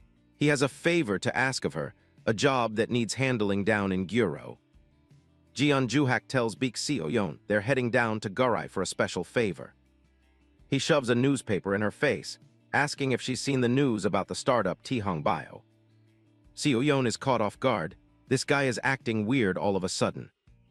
Juhak explains that the rumors are everywhere. Baek's drugstore is now a subsidiary of Tihong Bio. He drops the real motive. Go to Gurai, stick close to her father, and steal the manufacturing formula for that antidote. Seo-yeon realizes the guy is actually asking her to play spy and betray her own dad. Just as she's processing that, her phone starts buzzing with a call from her father. She asks to take it, and Juhak tells her to keep it short since he has a report to file. She picks up and keeps things professional. Juhak just stands there with his arms crossed, waiting for her to finish. She wraps up the call with a smirk. Juhak asks if she's finally made up her mind. Seo-yeon agrees to head down to Gurai. He's happy about the choice, but she cuts him off before he can get into the details. She slams her employee ID right into his chest, completely startling him. She tells him straight up she's quitting this trash company. She lets him have it, calling him out for being a short guy who thinks he can push people around. She walks out while he's screaming in the background about her being an orphan with zero guts. Meanwhile, over in Garai City, Kim Tae-ju is officially moving into his brand new building. The crew is finishing up for the night, moving boxes and clearing out the space. Tae-ju steps in to tell everyone they did a great job today. He tells the guys they can head back to the orphanage and get some rest. One of the guards is hesitant, mentioning that his father specifically ordered them to protect him. Tae-ju just gives him a look. After seeing what he can do they really think he needs protection? He tells the rest of the team to pack up because they're all heading home. He figures the orphanage will be safe, since nobody would dare touch it. The guards give a respectful bow before heading out, leaving him alone for the night. He watches them go, thinking about how much he needs people he can actually trust. He heads back inside, planning to set up the company properly and hire people to handle materials. Honestly, he just wanted to make some decent cash and settle down, but things escalated fast. The elevator dings as he heads up to his living quarters. He walks through the silent hallway of his new place. It still feels a little surreal to actually have a home of his own. He finally tosses his jacket aside and gets comfortable. He thinks back to his days in Paju, when he was treated like a nobody for being a Mana reject. His stepmother tried to get him killed in the military, but he survived thanks to awakening with the soul of Dang Gunak. Moving to Garai, working as a porter and meeting good people, that's what really turned things around. He flops onto the bed, realizing just how much has changed in such a short time. This city is going to be the foundation, where he finally stands on his own 2 feet. But outside, some uninvited guests are already pulling up. Ma Sang-shik, a local villain leader, confirms that this is the building. He's annoyed that some newcomer is already acting like a big shot in his territory. Ma Sang-shik notes that the mosquito antidote was a massive success, and word is the deer one is coming out next. One of his lackeys apologizes, but Sang-shik is already losing his patience. He thinks it's a waste. If Jo Hoon-seok hadn't requested this, he would have just kidnapped the kid and taken the formula for himself. They decide to stop stalling and move in. One of the guys gets to work picking the lock while keeping a low profile. Sang-shik gives the order. No talking once they're inside, just inject the target immediately. Once he's out, they'll quietly load him into the car. The door creaks open just enough for them to slip through. A dark silhouette sneaks into the room, syringe in hand, ready to strike. He approaches the target from behind, thinking he's caught Kim Tae-ju in a deep sleep. The attacker lunges forward, aiming to jam the needle home. The syringe is filled with a lethal-looking purple drug. Suddenly, a hand snaps up and grabs the man's wrist like a vice. Tae-ju is wide awake, his eyes glowing with an eerie green light as he tells them he's been thinking. The attacker is frozen in place, unable to move his hand or break free. Sang-shik can't believe what he's seeing. In a blur of motion, Tae-ju is suddenly gone from his bed. The lackey looks at his empty hand in shock. The syringe is gone. Tae-ju is standing across the room, casually holding the needle and mentioning how much he hates injections because they hurt. The gang surrounds him, wondering if this guy is really supposed to be a Mana reject. He spins the syringe on his finger, wondering aloud if the drug will be any weaker if he just swallows it instead. Sang-shik is fuming, calling him a worthless brat for stealing his drug and running his mouth. The lackey stares in disbelief as Tae-ju tilts his head back. He pours the entire dose of poison right down his throat without blinking. He tosses the empty syringe to the floor like it's nothing. A wicked grin spreads across Tae-ju's face as he tells them the poison feels great and asks if they've got any more. He'd heard rumors of a gang in the Garai slums handling drug distribution, likely with some high-up protection. And to him, drugs are just another form of poison he can use. Back in the martial world, the legendary Dang Gunak had mastered every drug and incense known to man. Now with 4 stars in the poison spirit art, Tae-ju can easily process these substances. He places a hand on one of the downed lackeys and begins absorbing the toxins directly from their bodies, asking if they feel reborn yet. Tae-ju turns his attention to Sang-shik, demanding to know who sent them here. Sangshik is terrified, knowing that if he talks, he's a dead man anyway, but Tiju isn't giving him a choice. A blood-curdling scream echoes through the building as Tiju finishes his interrogation. Out on the highway, a motorcade speeds toward the scene. Lee Young-hak watches the city lights go by from the back of his car. He asks for confirmation if the one who reported this was really Kim Tiju. The report says Sangshik's gang broke into his home and got caught trying to kidnap him. Tiju even claims to have evidence against whoever is behind it. Young-hak is annoyed, cursing Jo Hoon-seok for botching the job so badly. He figures Tiju is just some drifter they can manage, but the real issue is Baek Hong-pyo, whose reputation is too high to ignore. He realizes this could turn into a long, drawn-out conflict if the militia starts feeling pressured. They pull up to the building, knowing there's only one way this can end. They arrive to find Tiju standing calmly over the entire gang, all of them handcuffed and kneeling in defeat. Ma Sangshik lies on the ground, his body racked with tremors and foam at his mouth as he desperately begs for more drugs. A sharp pair of dress shoes clicks against the pavement as someone approaches the pathetic sight. Lee Young-hak arrives on the scene with his personal guard, surveying the chaotic gathering with a look of pure annoyance. Kim Tiju notes their arrival, welcoming Master Lee and the militia members who showed up so quickly. Baek Hong-pyo tries to address him with respect, but Young-hak coldly commands him to get out of the way. At their feet, Sangshik continues to groan, his mind completely broken by withdrawal. Young-hak stares down at the drug-addled man, telling the onlookers to take a step back. The moonlight glints off the hilt of his blade as he prepares to draw it. Declaring himself the hand of justice, Young-hak draws his sword to execute Sangshik right there on the street. A sudden flash of green energy cuts through the air, blocking the fatal strike. Tiju intervenes, his hand glowing with power as he halts the blade just inches from the target. He tells Young-hak to stop, questioning why he's so eager to silence a key witness who can provide vital information. Tiju holds up his phone, playing a recording where Sangshik clearly names CEO Jo Hoon-seok as the one who ordered the kidnapping.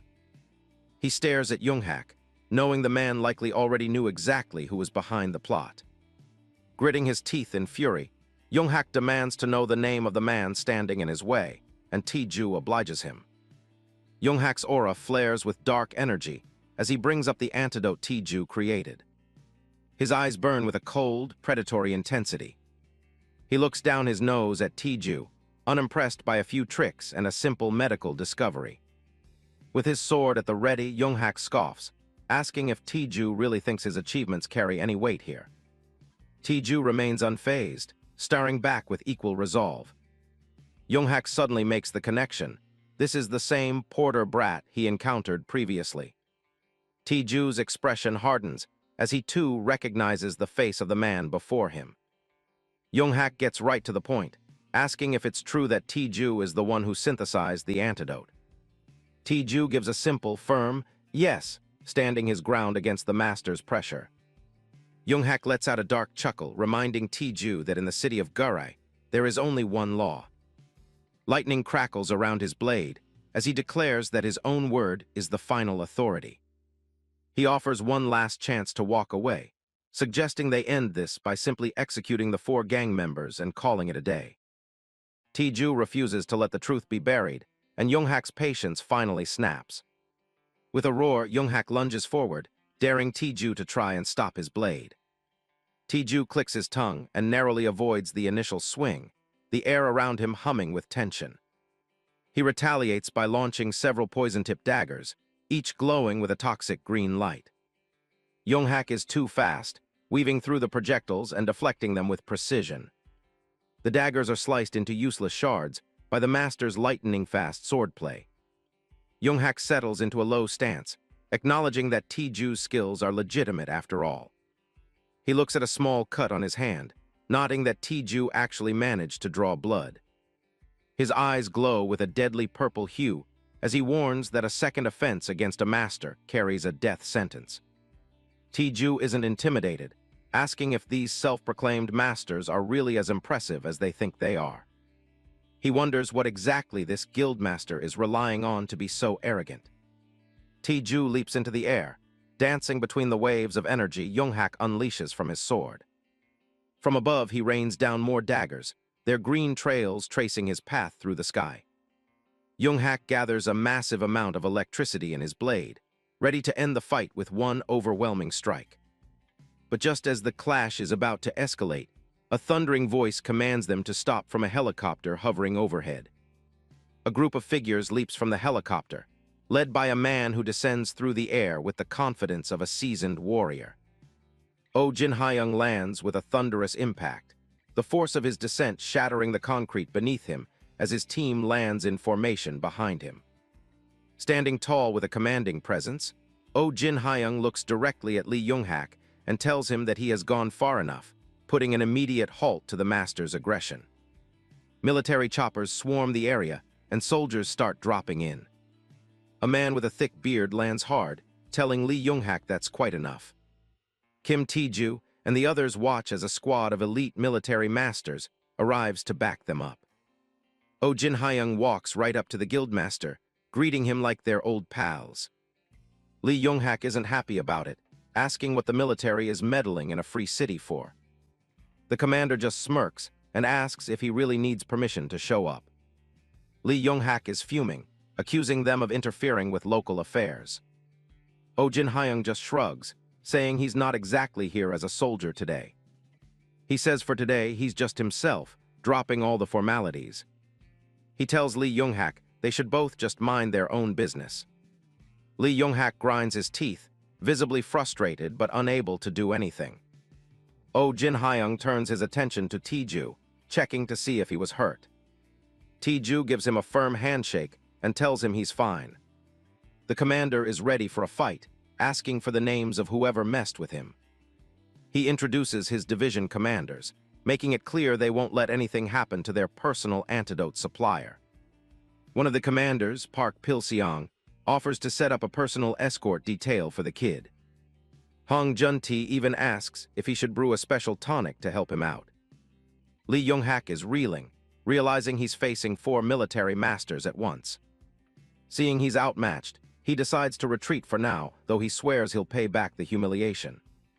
Oh Jin-hyung mocks him, asking why he's in such a rush to leave the chat. Lee Young-hak snaps back, telling them he isn't as carefree as they are. The commander just chuckles, saying the whole situation has been a bit of a surprise. Lee Young-hak stops and looks back, wondering what exactly he's surprised about.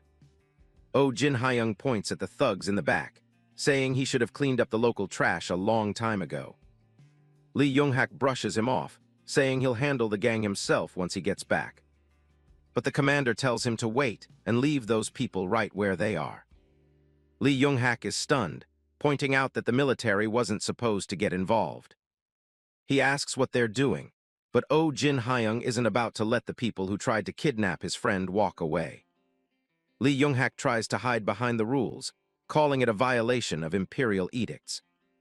Oh Jin-hyung's mana flares up with lightning as he asks if Lee Young-hak really thinks he can talk down to him. The pressure is intense, making the guildmaster break out in a cold sweat. He asks Lee Young-hak what kind of punishment he'd even get for taking his head right now. Lee Young-hak is left trembling, completely unable to finish his sentence. The soldiers just laugh and tell Tae-ju to say the word so they can finish the guy off. Lee Young-hak can only stare back in silence, his ego totally crushed. The women watching the scene are left speechless as the most powerful man in town gets humbled. Defeated and shaking, the guildmaster has no cards left to play. He finally barks an order for everyone to get in the car so they can head back. Oh Jin-hyung watches them run, nodding that the guy has clearly been worshipped way too much lately. Tae-ju thanks the commander for the help, realizing just how much backup he's got now.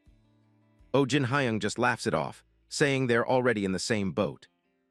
Baek Hong-pyo laughs along, grateful that the cavalry showed up right when they called. Oh Jin-hyung checks in on Baek Hong-pyo, who admits the whole thing was way too close for comfort. Kim Tae-ju realizes that without the general's timely arrival, things could have taken a very dark turn. They make sure the thugs are tied up tight, so they won't be causing any more trouble for the time being. The general places a heavy, reassuring hand on Tiju's shoulder. He offers to handle the masterminds personally, but Tiju insists on settling his own scores. Jin Hyung points out that since their whole corps depends on Tiju's antidotes, his safety is now everyone's business. Tiju watches his enemies leave, vowing to make sure their paths never cross again under these circumstances. He looks down at a small cut, wondering if his 4-star poison is actually enough to take down a master. Recalling the sheer power of Lee Young-hak, he questions if he could have even survived that fight on his own. The realization hits hard. He needs to get much stronger if he wants to protect what matters. He stands amidst the swirling dust, his resolve hardening for the battles still to come. In the back of a luxury car, Lee Young-hak is already feeling the bite, clutching his stomach as he curses his enemies. He notices the scratch on his hand is glowing with an eerie, sickly green light. Panic starts to set in as glowing green veins begin spiderwebbing across his skin. It's definitely poison. The pain becomes unbearable, forcing him to grit his teeth as the toxin begins its work. He tries to steady himself, but his hand is quickly becoming a roadmap of glowing green agony. The poison creeps up his neck and onto his face, leaving him staring in wide-eyed horror. Up front, the driver catches a glimpse of his state in the mirror and asks if he's all right. Lee Young-hak screams for them to get him to a hospital immediately as the pain reaches a fever pitch. The car tears down the highway, racing against a clock that's rapidly running out. He gasps for air, unable to comprehend how a mere reject like Tiju could have done this to him. High above the mountains, a military helicopter cuts through the clouds. Inside, Jin Hyung and his elite officers sit in grim silence, their mission far from over. One of the captured goons starts shaking like a leaf, begging to spill everything he knows. The general doesn't even look at him, stating coldly that they already have all the information they need. He gives a quick nod to Hong Jun-ti, signaling that it's time to take care of the cargo. A hand grips the safety rail as the side door of the chopper slides open. Hong Jun-ti stands at the edge, the cold mountain air whipping around him. The thugs realize too late that they aren't being taken to a prison cell. They're tossed out into the empty sky, their screams lost in the roar of the rotors as they plummet. With the immediate trash cleared, the general orders his men to locate and deal with Jo Hun-seok next. He also makes sure a permanent guard is assigned to Ti-hung Bio to keep the production line safe. To him, this isn't just a favor, it's the perfect chance to tie his future to a man as talented as Tiju. Meanwhile, at a busy terminal, a woman with short hair makes her way through the morning crowd. Her phone buzzes with a call from her brother, Baek Chang-hoon. Baek Seo-yeon picks up, letting him know she just arrived and is heading home. She's stunned by the news, barely believing that Tiju actually poured billions into their orphanage. As she walks toward the taxi stand, she recalls thinking he was just a scammer the last time they met. She hops into a cab, her brother telling her to stay safe on the road.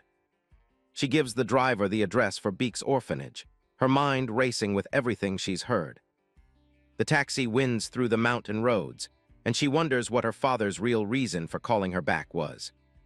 She finally arrives at the gates of the orphanage, ready to see the changes for herself. The orphanage is bustling with life, as the kids play and Baek Hongpyo tends to a massive pot of stew. The elder turns around with a wide, joyful grin, having spotted someone he's been waiting for. Baek Seo-yeon stands there smiling, joking that she could hardly refuse a summons from her father. Baek Hongpyo welcomes her with a warm pat on the shoulder, clearly glad to have her back. She looks at the massive feast in confusion, and her father explains they're celebrating a successful hunt for a spore poison roe deer. The news leaves her momentarily stunned, realizing the scale of the changes happening here. She admits that her brother Chang-hoon wasn't exaggerating after all, and her father confirms every word. He starts leading her across the grounds, mentioning that Kim Tiju is already there waiting to meet her. Nearby, Tiju is busy serving the kids, kindly warning them to let the hot food cool down before they dig in. Baek Hongpyo officially introduces his daughter to the man who has changed their lives. Tiju greets her with a polite smile, though there's a hint of recognition in his eyes. He remembers their first meeting, where she had been quite a bit more skeptical and dismissive of him. Seo-yeon laughs it off with a bashful apology, hoping they can start fresh and work well together. She vows to do her best to help Tae-hung-bio grow, a promise that Tae-ju finds incredibly reassuring. The rhythmic sound of heavy marching boots suddenly echoes through the area, drawing everyone's attention. Tae-ju turns toward the source of the noise, wondering what kind of unexpected guests have arrived now. A group of soldiers marches in, led by Major Do Min-soo, who snaps a sharp salute and announces their assignment to security duty. Tae-ju welcomes them warmly, though he's a bit overwhelmed by the sheer number of people now under his roof. He worries about finding space for everyone, but the Major assures him they've brought their own field gear. They seal the arrangement with a firm handshake, marking the start of a new, powerful alliance.